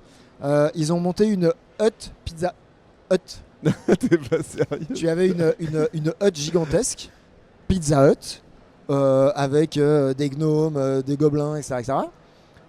Et tu pouvais commander une pizza pendant que tu jouais et t'étais livré. C'est incroyable ça. T'étais livré en live. Et tu vois, par un elfe. Un mec, le livreur de pizza était déguisé en elfe. C'est génial. Mais ça me fait penser à Second Life aussi, pizza. tu vois. Second Life, il y avait une ouais. vraie interaction entre le monde virtuel et le monde réel, quoi. Mais c'est dingue ça. Donc voilà. Et l'arrivée du très haut débit qui est complètement démocratisé à ce moment-là. Parce que ce serait que le haut débit, il arrive 2000-2001. Les premières offres free, elles doivent dater de 99-2000. Ouais, il fallait la DSL. Ouais, il fallait du haut débit. Si t'avais pas la DSL, c'était compliqué. Donc la fibre n'existe pas. Mais au final, c'est le jeu qui est arrivé au bon moment, quoi. Ah, complètement. Grave. Les gens voulaient se servir d'Internet pour faire quelque chose, donc jouer en ligne, voulaient s'immerger dans un monde comme ça, ce que promettaient les jeux de rôle depuis 2-3 décennies. Et puis là, tu as tout en même temps, du jeu vidéo, du jeu de rôle, du online, t'es chez toi, t'es tranquille, t'as tes potes. C'est surtout que le gameplay et surtout la progression dans le jeu, dans World of Warcraft est hyper bien travaillée justement pour que tu continues à payer tous les mois. C'est le but du jeu de Blizzard à un moment donné, c'est que les gens gardent l'abonnement ad vitam aeternam. Hein. Mais j'arrive toujours pas à comprendre comment ils ont pu réussir ça parce que franchement, avant ça, il y avait personne qui faisait des abonnements mensuels comme ça. Il y en avait un petit peu, mais avec autant de pas le même succès, bien sûr. Parce que eux, il y avait Blizzard avait quand même Warcraft, Starcraft avant, donc ils avaient une petite image. Ouais. T'avais déjà des acteurs, hein. Ultima était là déjà, mais World of Warcraft, en fait, déjà, ils avaient une chance incroyable chez Blizzard, c'est qu'ils avaient Warcraft 3 qui cartonnait. Ouais, c'est ça. Et en gros, quand ils ont annoncé que les gens allaient pouvoir jouer en ligne, ils avaient une franchise qui était tellement puissante. Moi, je me souviens à l'époque, je vendais des jeux chez Surcouf. Tout le monde attendait le jeu. Ah bah ouais. C'était, on va pouvoir jouer en ligne dans Warcraft. Warcraft 3, c'était un gros phénomène. Donc, ils ont cumulé la franchise que tout le monde attendait en ligne avec une promesse complètement incroyable. Et surtout, ils sont sortis de la niche Ultima. C'était vraiment un jeu de niche. De role-player game, enfin de joueurs de jeux de rôle sur ordinateur, qui était une niche, et World of Warcraft, ça a été démocratisé. Puis quand tu vois les campagnes qu'ils ont fait justement avec Jean-Claude Van Damme, avec Barracuda, ils faisaient des campagnes avec l'acteur qui joue le Captain Kirk dans Star Trek, James, je me souviens plus de son nom. Ils ont fait des campagnes de pub ultra populaires, et la force de World of Warcraft, c'est qu'ils ont touché plus de joueurs que ceux qui jouaient qu'au jeu de rôle. C'est surtout que toutes les planètes étaient alignées aussi. Quoi. Voilà, ils ont eu un coup de chat de ouf. Mais c'est souvent comme ça, oui. Des gros coups de bol comme ça. C'est pas que du bol. Non, c'est pas que du bol. Ils ont quand même travaillé pour que ça arrive. Un peu de talent quand même, mais... Mais il faut dire qu'après la bulle Internet, avec l'avènement d'Internet, enfin le fait de payer Internet, le fait d'acheter un jeu, le fait de tout ça, enfin ça fait quand même beaucoup de blocs cumulés. Mais c'est une expérience que tu payais quoi pour le coup. Ouais, non mais c'est ça. Mais... Et tu avais un investissement incroyable parce que les gens comme ils payaient tous les mois, et ils y allaient, ils montaient des guildes et tout. Et pour terminer là-dessus, regardez l'épisode de South Park sur World of Warcraft. C'est ça, non mais oui. Ça raconte un petit peu en sous-texte ça, mais c'est incroyable quoi. Ok, on peut passer à la suite. Ça a été aussi le début de Unity. Non, c'était sur World of Warcraft, ça a été aussi le début des problèmes avec le jeu vidéo. C'est-à-dire que le jeu vidéo, tout d'un coup, devenait addictif. Ah oui. Ça y est, on a commencé à avoir nos premiers problèmes de gens qui se plaignent de leur rapport avec leurs enfants, etc. La régie a été plus vite, c'est bien, ils ont bien anticipé. C'est en 2007. Donc Unity arrive en 2005. 2007. Et avec Unity, on peut développer des jeux sur iPhone. Alors pas à l'époque. Pas à l'époque. Mais pourquoi est-ce que je fais vraiment une slide que là-dessus ? Parce que pour moi, la sortie de l'iPhone est un des plus gros game changers. Ouais. Je m'explique. Pas tellement parce que le jeu mobile, etc. C'est surtout l'App Store. En fait, l'App Store, le concept de l'App Store, c'est Apple qui l'invente. À l'époque, il n'y a rien qui soit équivalent.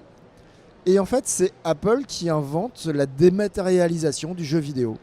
Ou en tout cas, qui le rend possible. Et l'industrie du jeu mobile, pour le coup. Et l'industrie du jeu mobile derrière, mais la dématérialisation PC.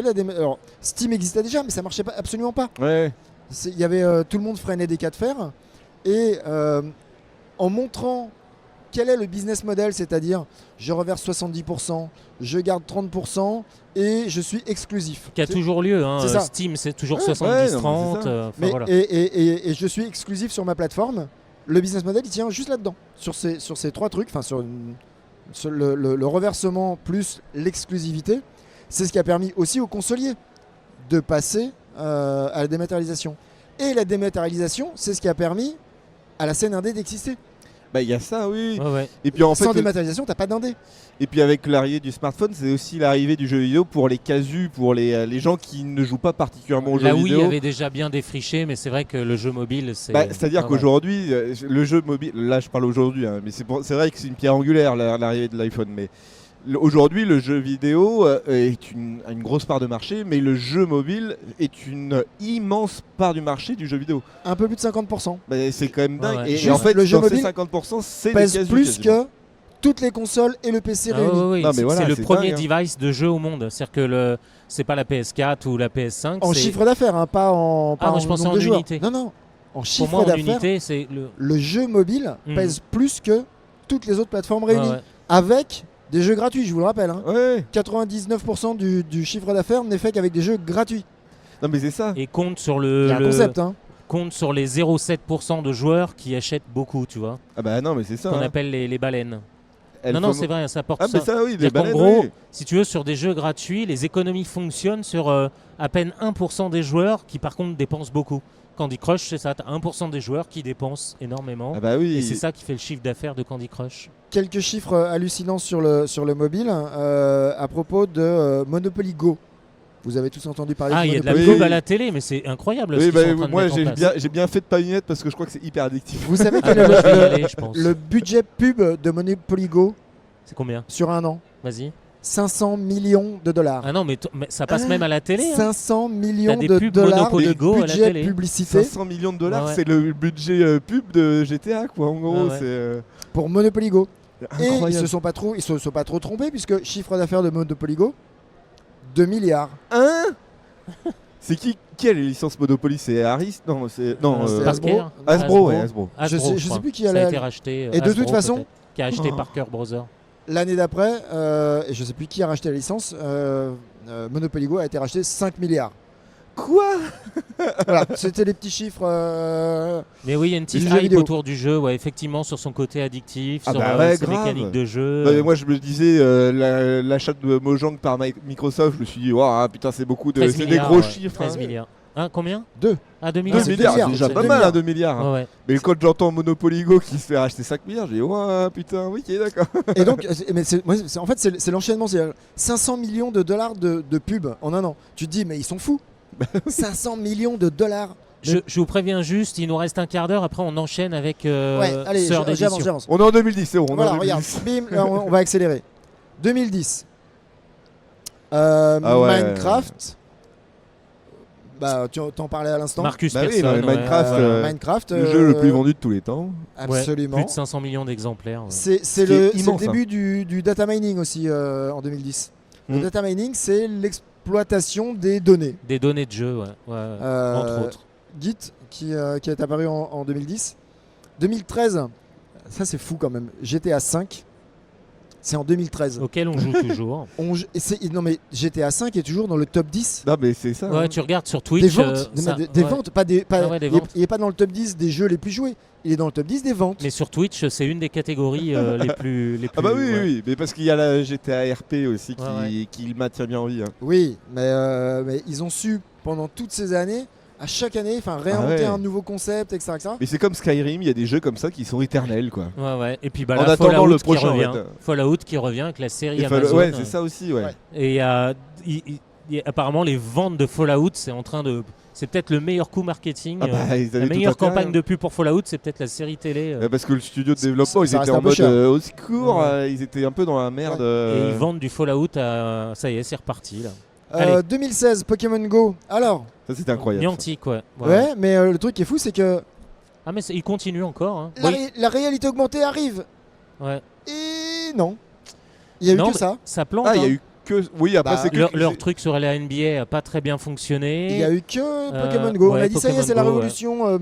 Demain, tous les jeux sont en réalité augmentée. Ben non. Non, mais c'est vrai, ouais. Mais c'est très adapté, je trouve, Pokémon Go au lore de Pokémon. Tu vois, le côté je pars dans la nature Ouais. avec mon device pour capturer des créatures. C'est-à-dire ce que tu fais avec le jeu et ton téléphone ressemble un peu à ce qui se passe dans le jeu réellement. Bah c'est ça, C'est mais en fait aussi, il y a aujourd'hui. une bonne adéquation entre l'action du joueur et ce qui se passe dans Faut le jeu. demander avant la fin ce qu'ils pensent de Star Citizen. Le Ah plus oui, gros non, mais indé. Star Citizen, ça Oui, va être oui, ça fait incroyable. partie, un hein. business model particulier. Star Ouais. Citizen, mais arrêtez de me troller, c'est trop bien Star Citizen, putain. Vince On Sud. reparlera de ça. Salut Vince. 2017, les cryptos, les NFT, le Web3, bon, on en a parlé.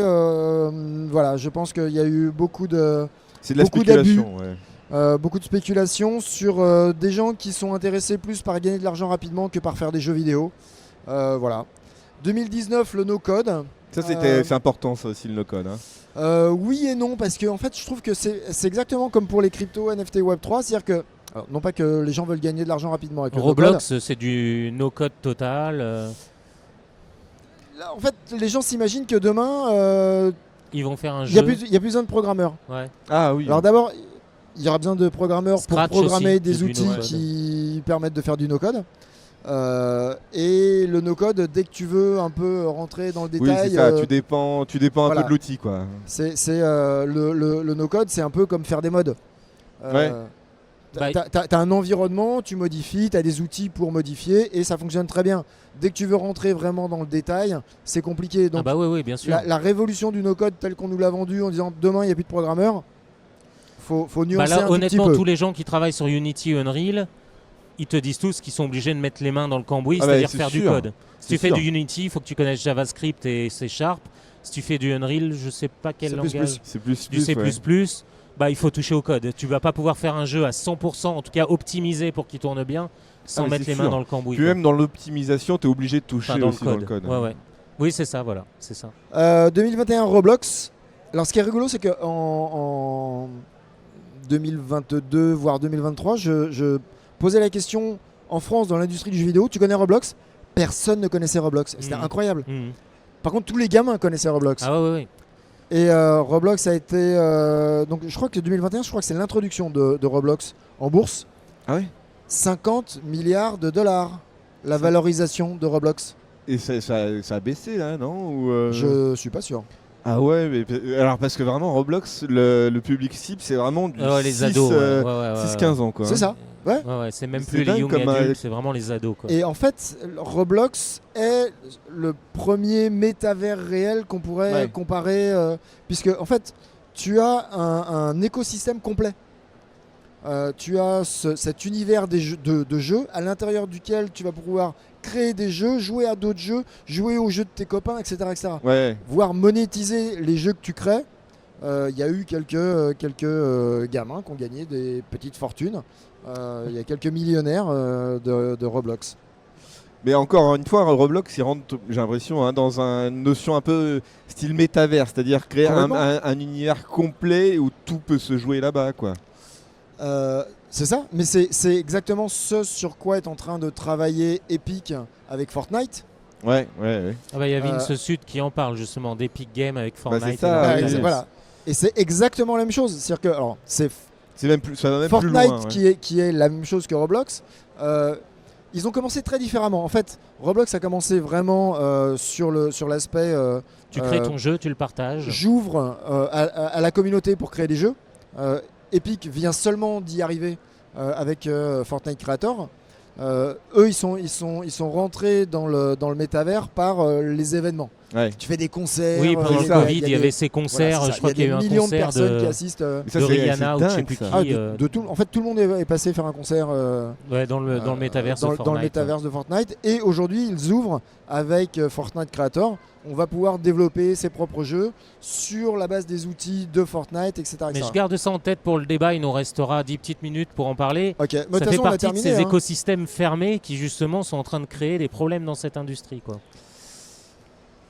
Oh, oui. Alors des problèmes, je sais pas, mais en tout cas, chacun essaie de prendre sa part du gâteau. Ouais. Et chacun essaye de créer un environnement captif. C'est surtout ça le concept du truc. 2022, c'est l'arrivée de ChatGPT que personne n'avait vu venir, mais c'est incroyable. La déferlante intelligence artificielle, elle est dingue. Bah, on en parlait hier. Après, c'est de savoir comment ça va évoluer déjà en termes juridiques. Et comment ça va évoluer aussi en termes. Est-ce que les créateurs vont l'adopter Les créateurs l'ont déjà adopté pour la plupart. Enfin, quoi qu'on en dise. Et alors, on va pas faire un débat tout de suite sur l'intelligence artificielle, mais les créateurs disent oui, mais le droit d'auteur, on pique. Enfin bref. Quand un auteur fait comment ça s'appelle un mood board. Oui. En reprenant ce qu'ont fait tous les autres auteurs pour s'inspirer de... C'est exactement la même chose. Oui, c'est vrai. Donc de toute façon, l'intelligence artificielle, par contre, contrairement aux auteurs, les vrais, ne créent pas, elle copie ce qu'ont fait les autres.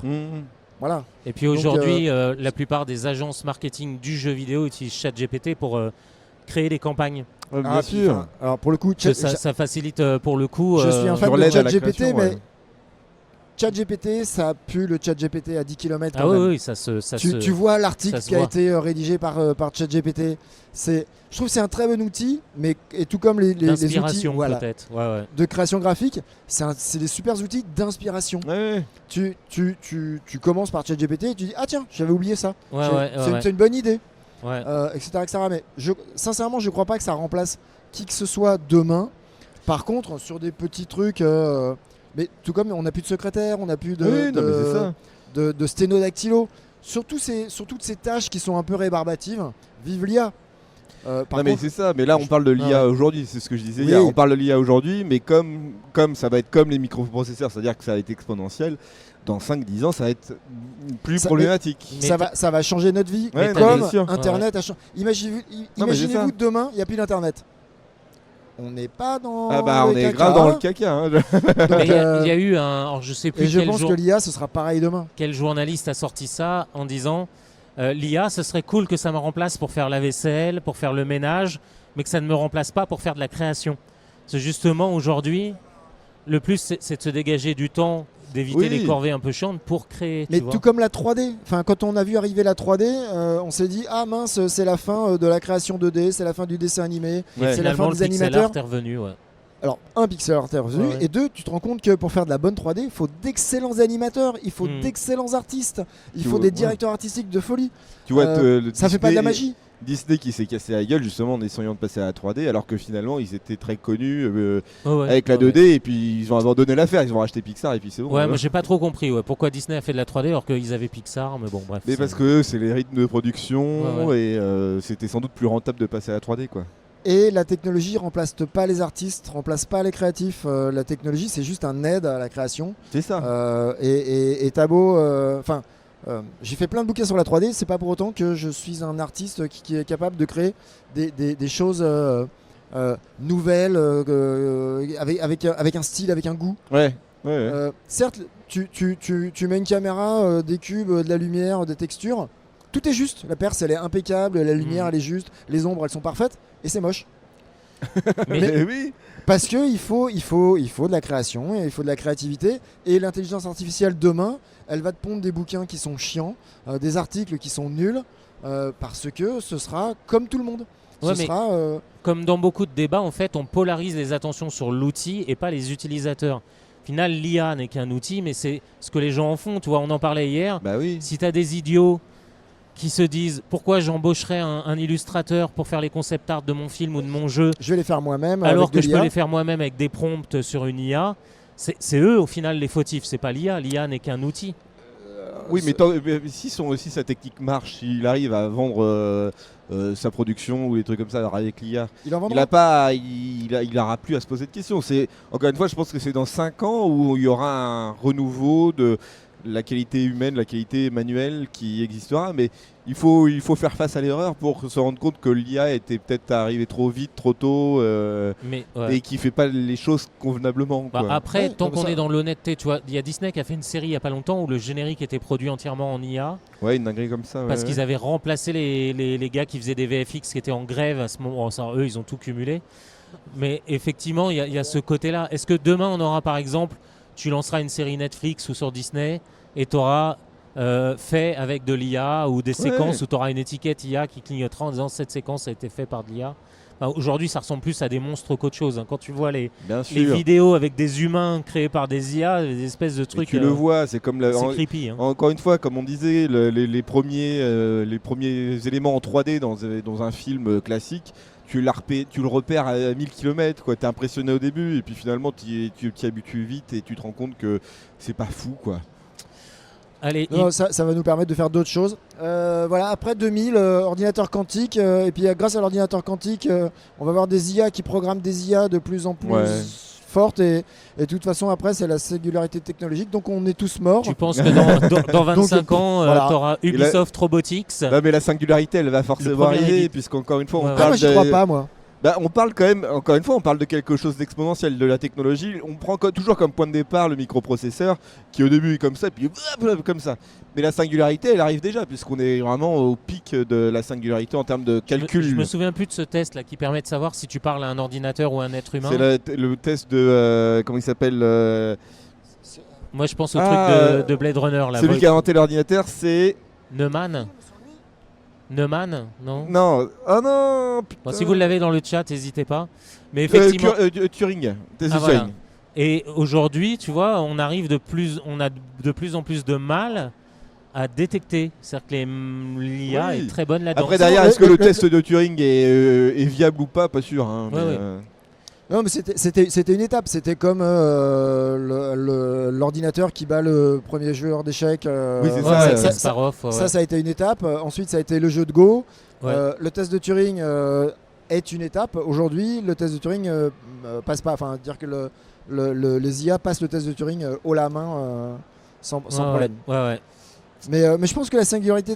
Moi, je crois pas à la singularité technologique. Je pense qu'à un moment donné, ça pète avant. Enfin, En fait, la singularité technologique, à mon avis, soit elle sera coupée avant, c'est-à-dire que l'humain va dire ça va trop vite, ça va trop loin, on arrête tout.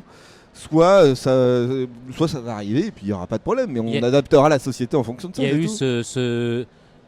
On sera cultivé dans des Pas dans des forcément bocaux comme cultivé, Matrix. mais, On l'est il y peut-être aura déjà. on l'est n'est pas dans peut-être Matrix, déjà. quoi. Mais je pense que. Ah, mais les ordinateurs auront besoin d'énergie. Nous sommes une très bonne source d'énergie. Et puis voilà. Oui, mais l'énergie, ils la trouveront autre part. C'est bon, il y a tout l'espace entier, quoi. Et sinon, très rapidement, est-ce que tu peux nous On a dire 2 mots 2 allez, minutes, en 2 3 minutes? minutes. Il y a une crise du jeu vidéo là. Qu'est-ce qui s'est passé? Pourquoi on a en 2-3 minutes là un Ah, on petit cours termine déjà. rapide? Ah oui, c'est après on Mais ouais, mais attend. vous bah, avez voilà, été ils très sont longs, là. les mecs. en C'est même sœurs temps. d'édition, ils sont avec nous. Vous avez été super long. Vous avez eu le droit à un cours de 40 ans d'informatique en 1h30. Qu'est-ce qui se passe dans le jeu vidéo? C'est compliqué ce qui se passe dans le jeu vidéo. On a un marché qui va très bien, Ouais, il y a eu le avec Covid une, déjà. avec une industrie qui va pas bien. Ouais. Mais Et c'est hyper, c'est un peu schizophrène. quoi. contre-intuitif. Ouais. Alors, On a une industrie qui fait des chiffres d'affaires records et on licencie à tour de bras. en France, on licencie pas trop. Pas encore. On est Pas encore ou pas trop? Non, mais On c'est une vraie licencie question. pas C'est pas pour faire du cynisme à 2 balles. alors j'espère que c'est juste pas trop et qu'on passera pas par les cases. On licencie. J'espère que la crise va se terminer rapidement. C'est un peu une crise de croissance. Pour expliquer ça, c'est-à-dire que on a un peu grandi trop vite pendant le Covid. On a un peu surconsommé pendant le Covid et on s'est dit en fait ça va continuer comme ça. Et il y a des gens qui sont arrivés avec de l'argent et qui ont dit mais c'est trop bien le jeu vidéo, c'est exponentiel. C'est exactement ça. Et puis 2022, 2023, Alors, en fait, bah non. Pendant le Covid, au début du Covid, c'est la galère. Pendant les premiers confinements, on s'aperçoit qu'en fait, les ventes de jeux vidéo et la consommation explosent. Donc on se dit, c'est génial, le jeu vidéo devient le produit le plus consommé de la planète. Les investisseurs disent ouais, moi aussi je veux en Moi être. aussi j'en veux. Ouais. Moi monsieur, j'en veux. C'est ça. Vous m'en donnez. Tenez, prenez mon argent. Les éditeurs en même temps ont besoin d'argent à ce moment-là Bien sûr. parce que les studios vont pas bien quand même. Ouais. On est en confinement, tout le monde on est en télétravail. On n'arrive pas à produire. Les projets ça ralentissent. consomme ouais. énormément, Ouais. mais parallèlement on n'arrive pas à produire les jeux. De l'argent arrive à flot et donc les éditeurs disent aux studios t'inquiète, t'es en retard, c'est pas un problème. Tiens, je fais fonctionner la planche à billets, embauche des mecs, y a aucun problème, tout va bien. Les jeux ont 1 an, 2 ans de retard, ont coûté 3 fois, 4 fois, 10 fois ce qu'ils auraient dû coûter. Les jeux sortent aujourd'hui, sortent il y a 1 an, et sont absolument pas rentables. Ouais, C'est-à-dire que d'abord les projections qu'on avait faites qui étaient basées sur Ouais. les chiffres du Covid, en fait les gens ont retrouvé une vie normale, ils jouent moins, ils achètent moins. Les jeux ont coûté 10 fois le prix qu'ils auraient dû coûter, donc ils sont vraiment pas rentables. Du coup, et puis les investisseurs disent vous nous avez vendu la lune les mecs. Ouais. Donc ils sont où les chiffres? Donc les investisseurs disent vous démerdez mais on veut les marges qu'on nous avait promis. Première chose. On se retrouve avec des studios qui sont 2 fois staffés plus qu'il ne le faudrait. Donc il faut rationaliser tout ça, il faut remettre un peu les compteurs à zéro. On revient en fait à l'avant-Covid, à 2018. Et c'est ce qui se passe en ce moment, c'est ce qu'on est en train de payer.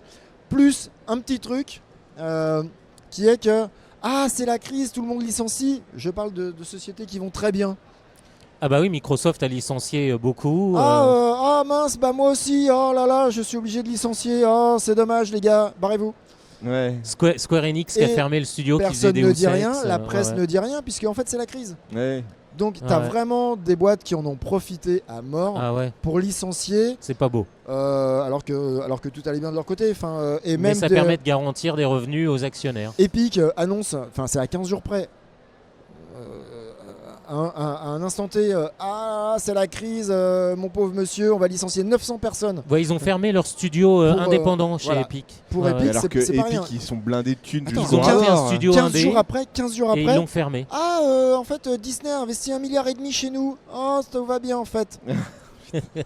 Voilà. Mais ils en ont profité pour liquider toute la branche indé. C'est n'importe quoi. 900 personnes, alors qu'ils avaient monté ça en grande pompe. Voilà, donc en fait, tout va pas bien, mais en fait, on est sur une correction.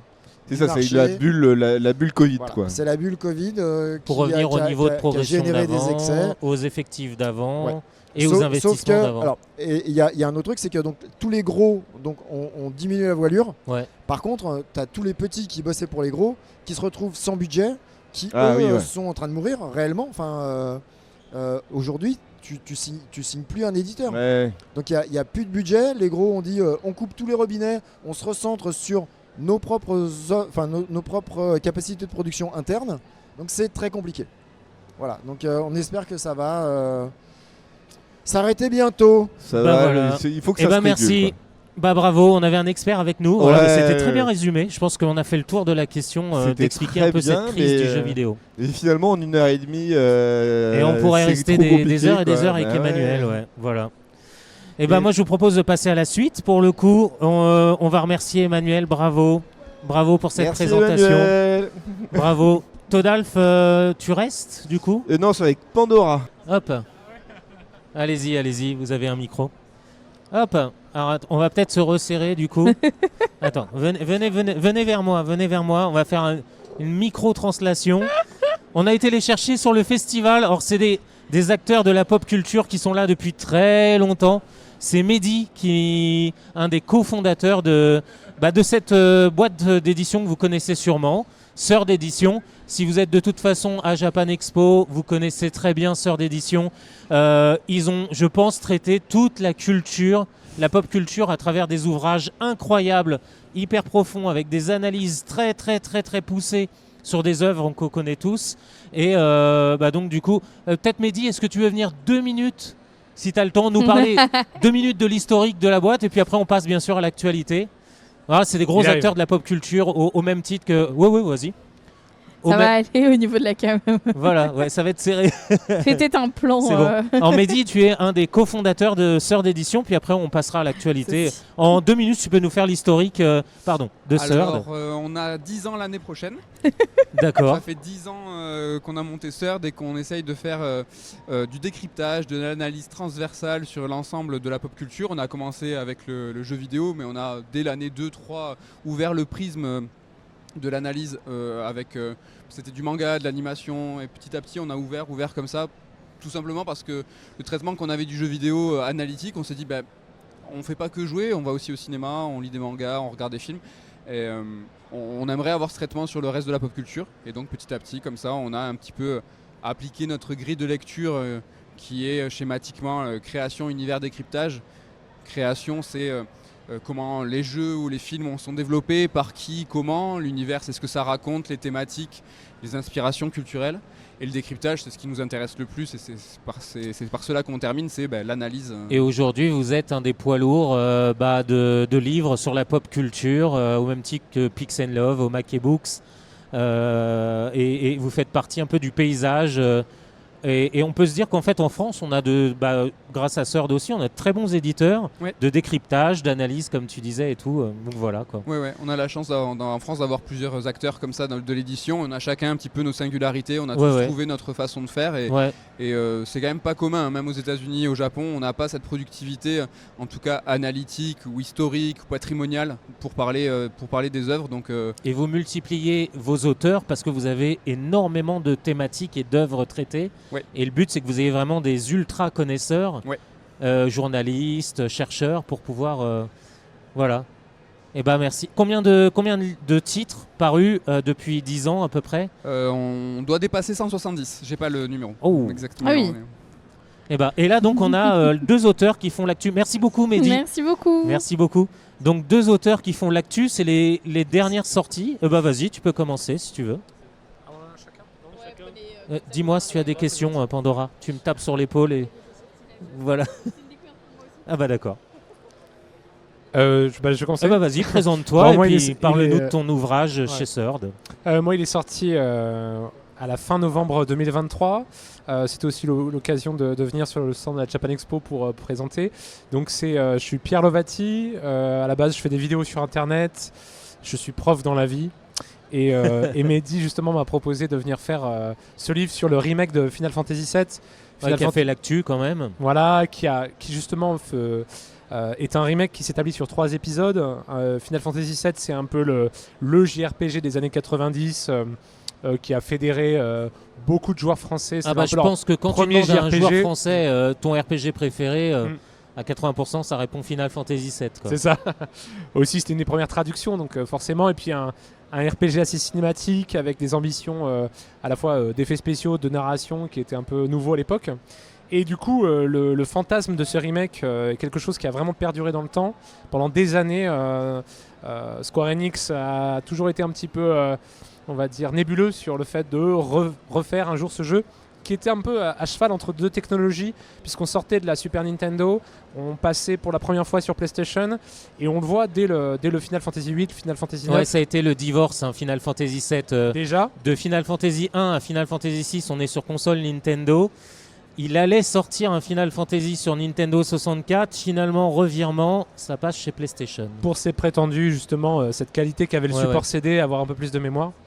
Et c'est surtout que dès le 8 et le 9, en fait, la plastique des jeux est tout de suite beaucoup plus convaincante. Alors que le 7, il avait quelque chose d'un peu entre deux, un peu magique aussi, qui fait qu'il a toujours suscité quelque chose de particulier.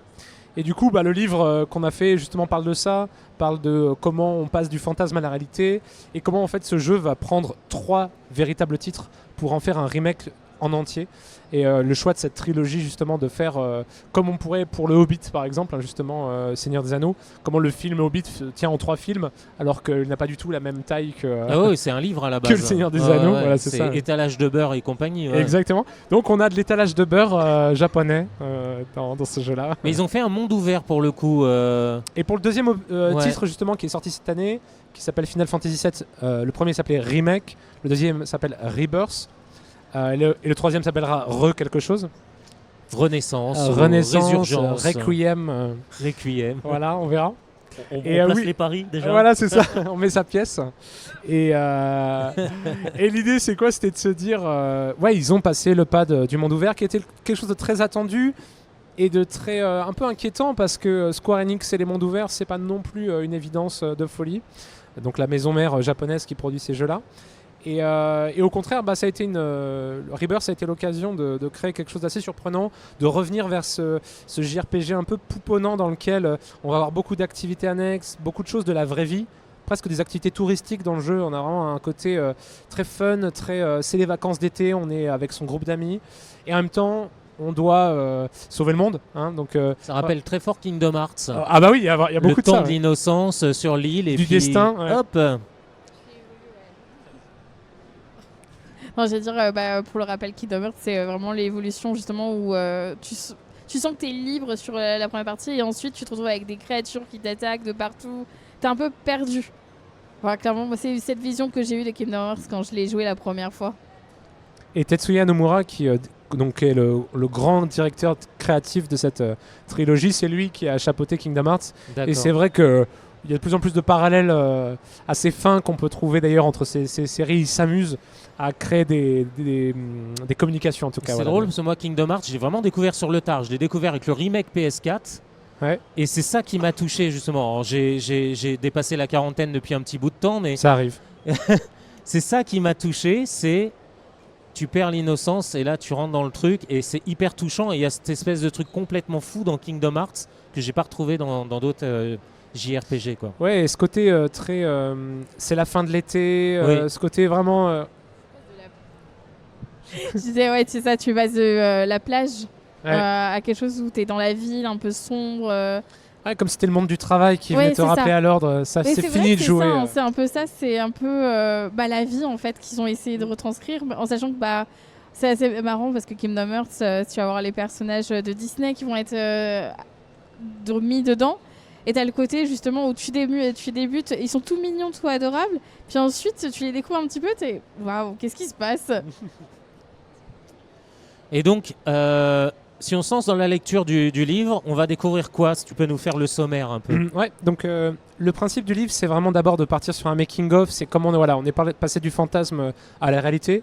Comment en interne, finalement, s'est joué cette idée de refaire un remake. Donc le premier livre ne parle que du premier jeu et de ce projet de trilogie un petit peu. Et ensuite, c'est une idée de Mehdi au départ, l'éditeur que vous avez vu tout à l'heure. C'était de faire un livre assez organique, c'est-à-dire de suivre le déroulé de l'aventure dans le jeu vidéo et de le raconter au rythme de l'aventure. Donc vraiment, du coup, le livre, lui, suit pas à pas chaque chapitre du jeu et propose à chaque fois des angles d'analyse, c'est-à-dire de comprendre qu'est-ce qui sous-tend telle réalité, faire des parallèles avec l'histoire, la culture japonaise, par exemple. Puisqu'en fait, dans ce récit de cyberpunk où une espèce de ville cyberpunk domine tout, en fait, il se rejoue quelque chose de l'après-guerre au Japon, quoi, en fait, de l'après 45, on va dire, 39-45. Donc il y a plein de choses à dire et le livre prend le temps d'observer les détails. C'est ça je pense qui est intéressant pour le lecteur, c'est presque un let's play, c'est presque une partie de jeu commentée pour celui qui lit le livre. Et plus on avance dans le livre, plus on arrive vers du spoiler. Donc l'idée aussi, c'est qu'on retient vers la fin tout ce qui va être de l'ordre de l'analyse, justement, de la fin du jeu, etc., des multiples sens qu'on peut lui donner. Donc voilà ce que vous trouverez dans Final Fantasy VII Remake, la saga chez Third.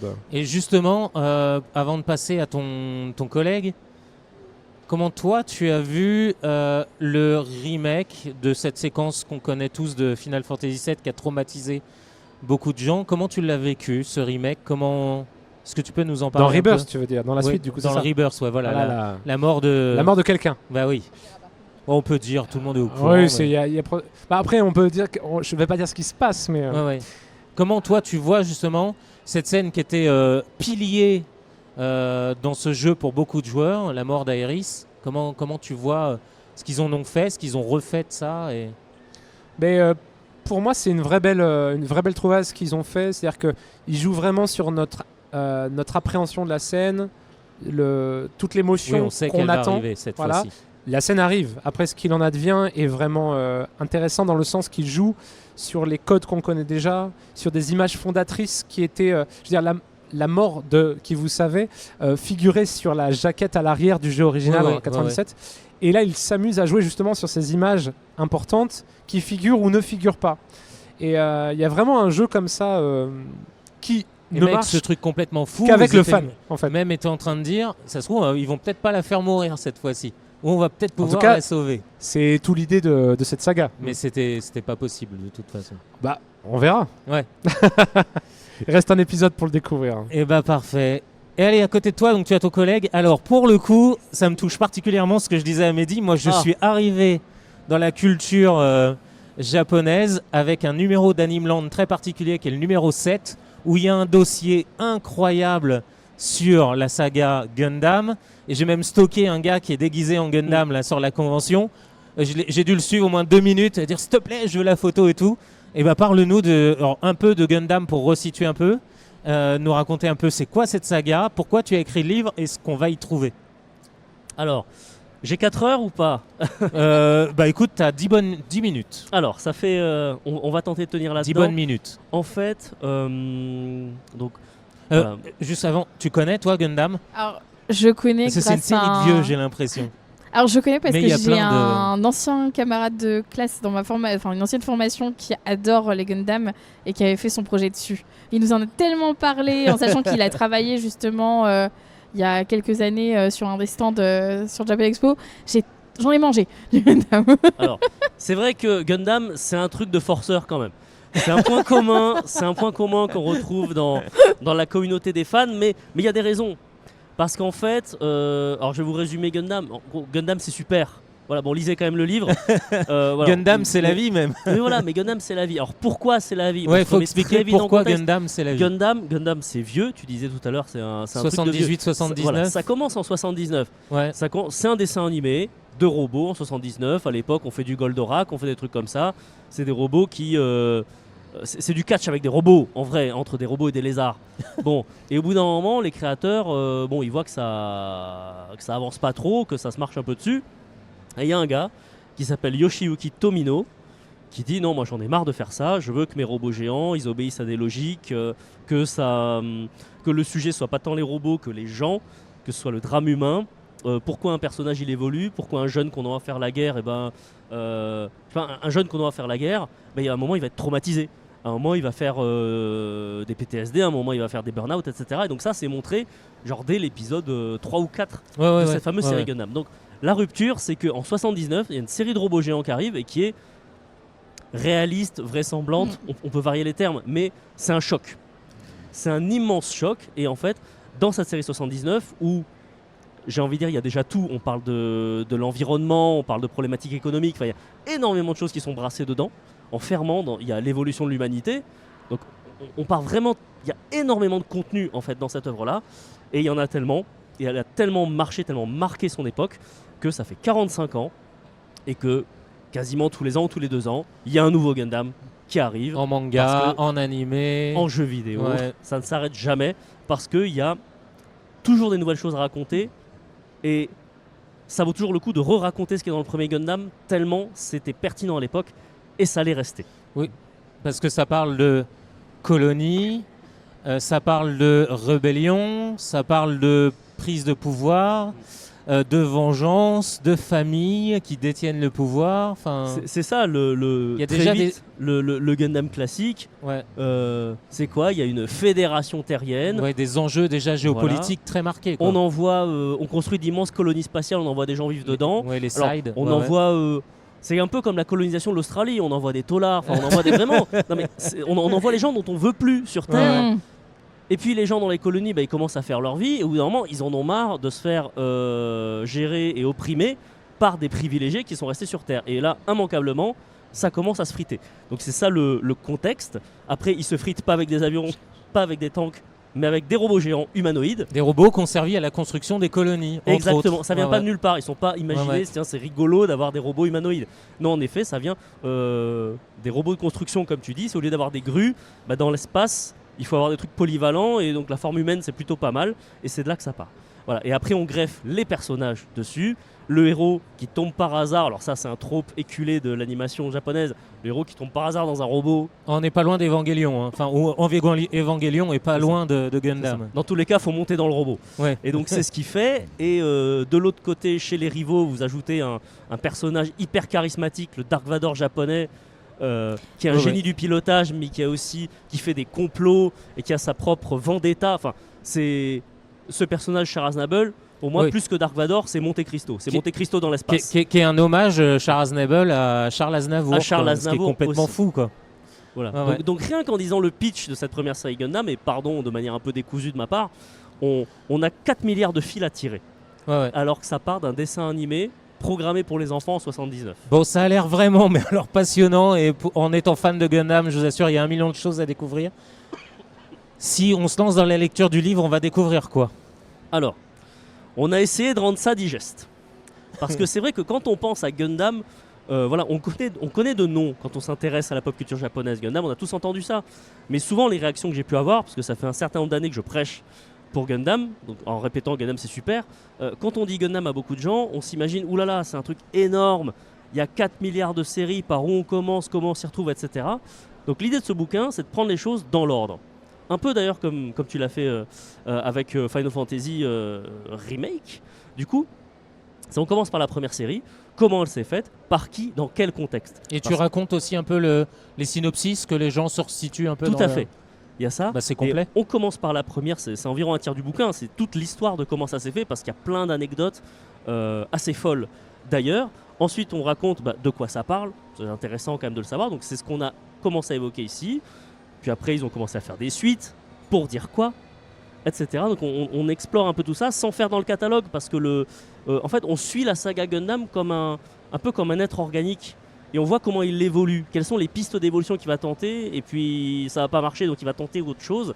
Et on voit comment on en arrive aujourd'hui aux œuvres d'aujourd'hui, et tout ce que la saga Gundam nous raconte depuis le début, parce que même si à l'écran c'est des robots géants qui se tapent dessus, faut être honnête, il y a plus de choses que ça, il y a un propos résolument,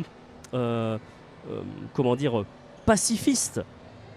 C'est un paradoxe, en montrant la guerre en permanence, mais le propos c'est quand même de dire arrêtez de faire la guerre.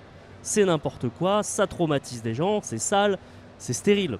Donc il y a un gros message aussi écologiste de la part du créateur de Gundam qui qui dit souvent qu'il s'est inspiré du rapport du Club de Rome, les limites à la croissance, donc dans les années 70. Je connais pas beaucoup personnellement de créateurs japonais de cette époque qui disent oui, je me suis inspiré d'un rapport international disant que la croissance faut arrêter, alors qu'on est là, on est dans une ère où on commence à se dire tiens, la croissance, c'est qu'il faut pas arrêter. Le mec se le dit depuis 45 ans. C'est intéressant parce que ça s'inscrit vraiment dans une culture japonaise d'opposition, quand on regarde beaucoup d'œuvres qui datent de ces années-là, on retrouve des choses qui marquaient le monde à ce moment-là, quoi. Tout à fait, c'est vraiment imprégné de... on est en pleine guerre froide à cette époque. Donc il y a vraiment une imprégnation de l'histoire, et ce qui est intéressant à suivre dans le développement de Gundam et les idées qu'il y a dans Gundam, c'est justement remettre ce contexte-là, ce vernis historique qui explique d'ailleurs d'où viennent ces obsessions qu'on peut voir dans l'œuvre et qui, on peut dire malheureusement, sont restées pertinentes aujourd'hui. Et aussi même l'évolution humaine, parce qu'il y a une nouvelle évolution de l'homme, les Space Noids, donc les humains qui sont nés dans l'espace et qui n'ont vécu que dans l'espace. Donc il y a aussi cette projection de ce que l'humanité peut devenir au moment où on va tous s'exiler. C'est ça, il y a une part d'anticipation, c'est un peu quelque chose de biologique ou de scientifique, et il y a une part très philosophique dans ce truc-là dans Gundam qui est que, petit spoiler, mais l'idéal de l'évolution dans Gundam, c'est les gens en fait, ils se mettent à... dans l'espace, leur cerveau fonctionne plus ou quelque chose comme ça, et ils arrivent un peu à lire dans les pensées de l'autre, à se synchroniser avec les gens. Et donc ça, c'est la promesse de on va tous se comprendre, on va tous faire la paix et vivre dans l'harmonie. On retrouve ça un peu dans Évangélion et le plan de complémentarité de l'homme, référence dans la Japanimation. Et donc ça devait être une promesse fabuleuse, et que vont en faire les hommes? Eh bien, ils vont dire, toi, vu que tu pilotes et que tu es capable de lire les pensées de ton adversaire, on va te mettre dans une machine de guerre, et tu vas devoir tous les buter parce que tu es le plus fort. C'est intéressant, ouais. Et comment on trahit une belle promesse, et comment c'est un peu une malédiction dans tout Gundam, c'est ces gens-là qui devraient permettre de faire venir le monde nouveau, le monde d'après, en fait sont instrumentalisés par les méchants qui sont d'ailleurs partout et dans tous les camps en vrai. J'ai une question que j'aime bien poser aux invités en général, c'est quand, surtout avec des créateurs ou des écrivains, des journalistes, si vous pouvez chacun, on va recommencer par toi, parler d'une anecdote, un truc qui vous a surpris au moment où vous avez écrit le livre, peut-être un souvenir du moment où vous avez commencé le projet jusqu'à peut-être aujourd'hui où vous êtes en dédicace à Japan Expo. C'est quoi votre meilleur souvenir, votre meilleure anecdote, votre truc qui vous a surpris, bluffé, un truc dont vous allez garder la mémoire toute votre vie? Moi, je crois que je me souviendrai toujours du jour où Mehdi m'a dit tu veux écrire sur FF7? C'est tout bête, hein, mais je reçois une notification Twitter. Parce que donc tu faisais déjà des vidéos. Oui, c'est ça, mais moi j'ai eu la chance de ne pas vouloir faire le projet. On m'a proposé le projet, donc c'est vraiment la meilleure des situations, je pense. Et j'avais déjà écrit des articles pour la revue Immersion notamment, qui est une revue de jeux vidéo aussi, mais j'avais jamais écrit un livre en tant que tel. Et donc vraiment, ouais, je me souviendrai toujours de ce jour. Moi, dans la vie, je suis prof d'art plastique en lycée, et du coup, c'est vrai que j'allais reprendre le travail dans peut-être 5-6 minutes, et je suis en train de préparer vraiment l'arrivée des élèves. Je reçois une notification et je lis. Et là, à ce moment-là, j'en témoigne dans la postface du livre. Le seul moment en fait où je parle vraiment de moi dans le livre pendant 2 pages. C'est de dire qu'à ce moment-là, j'ai vraiment eu une espèce de moment assez fou de me dire ok, si j'avais dit ça à la personne que j'étais en 6e ou 5e au collège, ça l'aurait rendu fou, parce qu'à cette époque-là, je ne vivais qu'à travers ça. Et de savoir que 20 ans plus tard, on se retrouve à écrire sur ce jeu Madeleine, c'est quelque chose d'assez dingue. Voilà, tout simplement. Et Jean-Philippe, alors et présente-toi, tu t'es pas présenté. Alors oui, faut que tu dises qui tu es. C'est pour ça que du coup j'ai fait de façon repris le livre pour voir. Subtil et dosé. Alors, moi c'est Jean-Philippe Je sais pas si ça s'est Dubrul. vu. Comment dire, je Alors qu'est-ce que tu faisais avant d'écrire sur Gundam? Alors ça fait des années que je prêche pour Gundam via l'association pour l'essor de l'univers Gundam, AEUG, voilà, que vous avez peut-être vu en convention. Si vous connaissez Japan Expo depuis le début, ils sont là depuis le début. On est quasiment. un peu des meubles, on a eu droit à notre petite page dans le bouquin anniversaire Japan Expo, ce qui nous a rassurés. Donc voilà, ça fait un moment qu'on prêche, et je vais un peu copier Pierre dans ce qu'il vient de dire.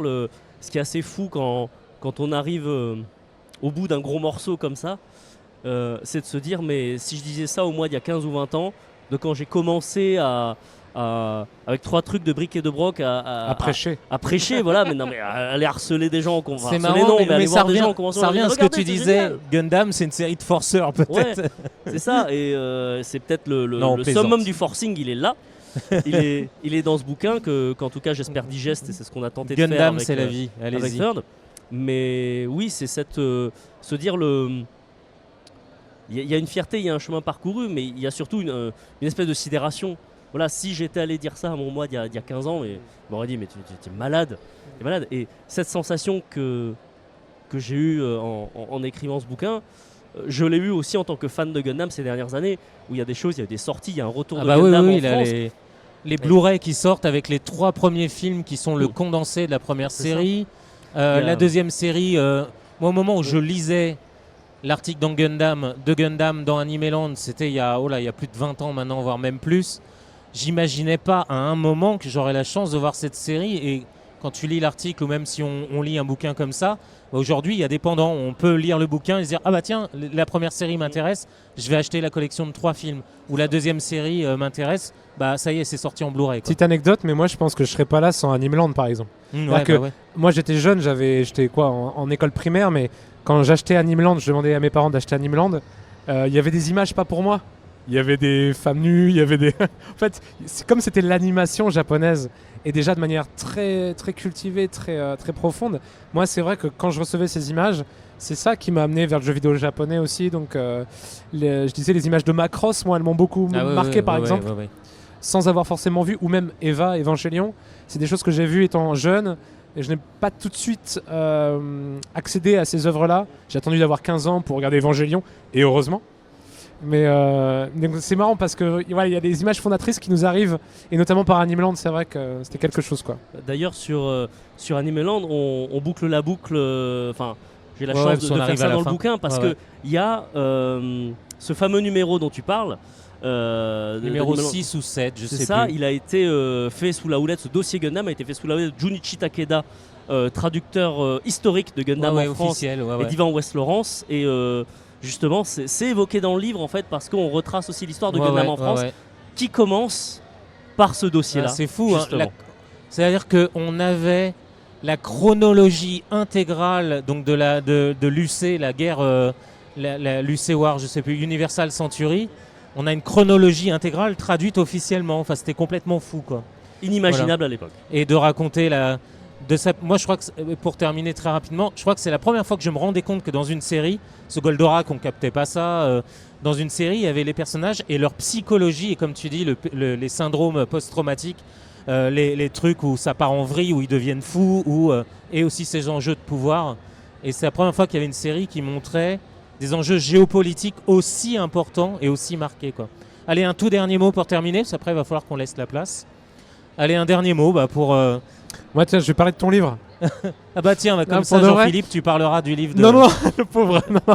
Non, je disais juste, moi, ce que je trouve précieux aussi avec les ouvrages de Third en général, c'est cet aspect documentaire. Ah oui, bien sûr. Et Ouais, ouais. plus que de renseigner de l'histoire, de ce qui se passe dans les œuvres, moi j'adore entendre parler par exemple du milieu de l'animation japonaise dans les années 80. Je trouve ça incroyable souvent de montrer que tel intervalliste qui a travaillé sur ça se retrouve sur tel projet alors qu'il a 20 ans, etc., etc. Et ces ouvrages qui sont souvent des réunions des personnes passionnées qui les font parce que tous les deux on a mangé que de ça pendant 1 an et demi pour faire ça. Et ce sont des personnes, les gens qui écrivent ces livres, je pense, qui sont attachés aux détails, des fois de choses presque très infimes, mais qui ont toute leur importance quand on les met dans le contexte, quand on les voit, quand on les perçoit dans l'univers, dans la temporalité, etc. Et c'est pour ça que je pense vraiment, plus que d'acheter un livre ou non, mais je trouve que c'est vraiment renseignant des fois d'une époque très souvent sujet à la nostalgie, quoi, en plus. Voilà. Eh bah très bien. Pardon. C'est vrai qu'effectivement, si vous connaissez un... Moi, Qu'on j'ai- aime ou pas Gundam, ouais. je pense que c'est très intéressant. J'ai un voilà. souvenir de Saint Seiya, j'ai acheté le livre de Valérie, c'est ça? Précis-goût. Ouais, il y a 3-4 ans qu'il l'avait dédicacé et tout. J'ai appris un nombre considérable de choses sur Kurumada, sur l'auteur de Saint Seiya, sur la série Saint Seiya, sur tout ce que ça représente, sur le Neketsu et tout ça. Enfin, allez-y, quoi. C'est des On en bouquins a parlé tout incroyables. l'après-midi, tous les deux. Ouais, Saint ouais, Seiya. non, c'est incroyable, incroyable. Enfin, tous les bouquins sont comme ça. En tout cas, merci beaucoup de vous. C'était cool de vous avoir. Merci Et puis de- voilà, merci il y a de le l'invitation. stand là-bas et la dédicace avec tous les auteurs. Donc voilà, merci beaucoup. Bravo Merci à à vous. vous. Merci.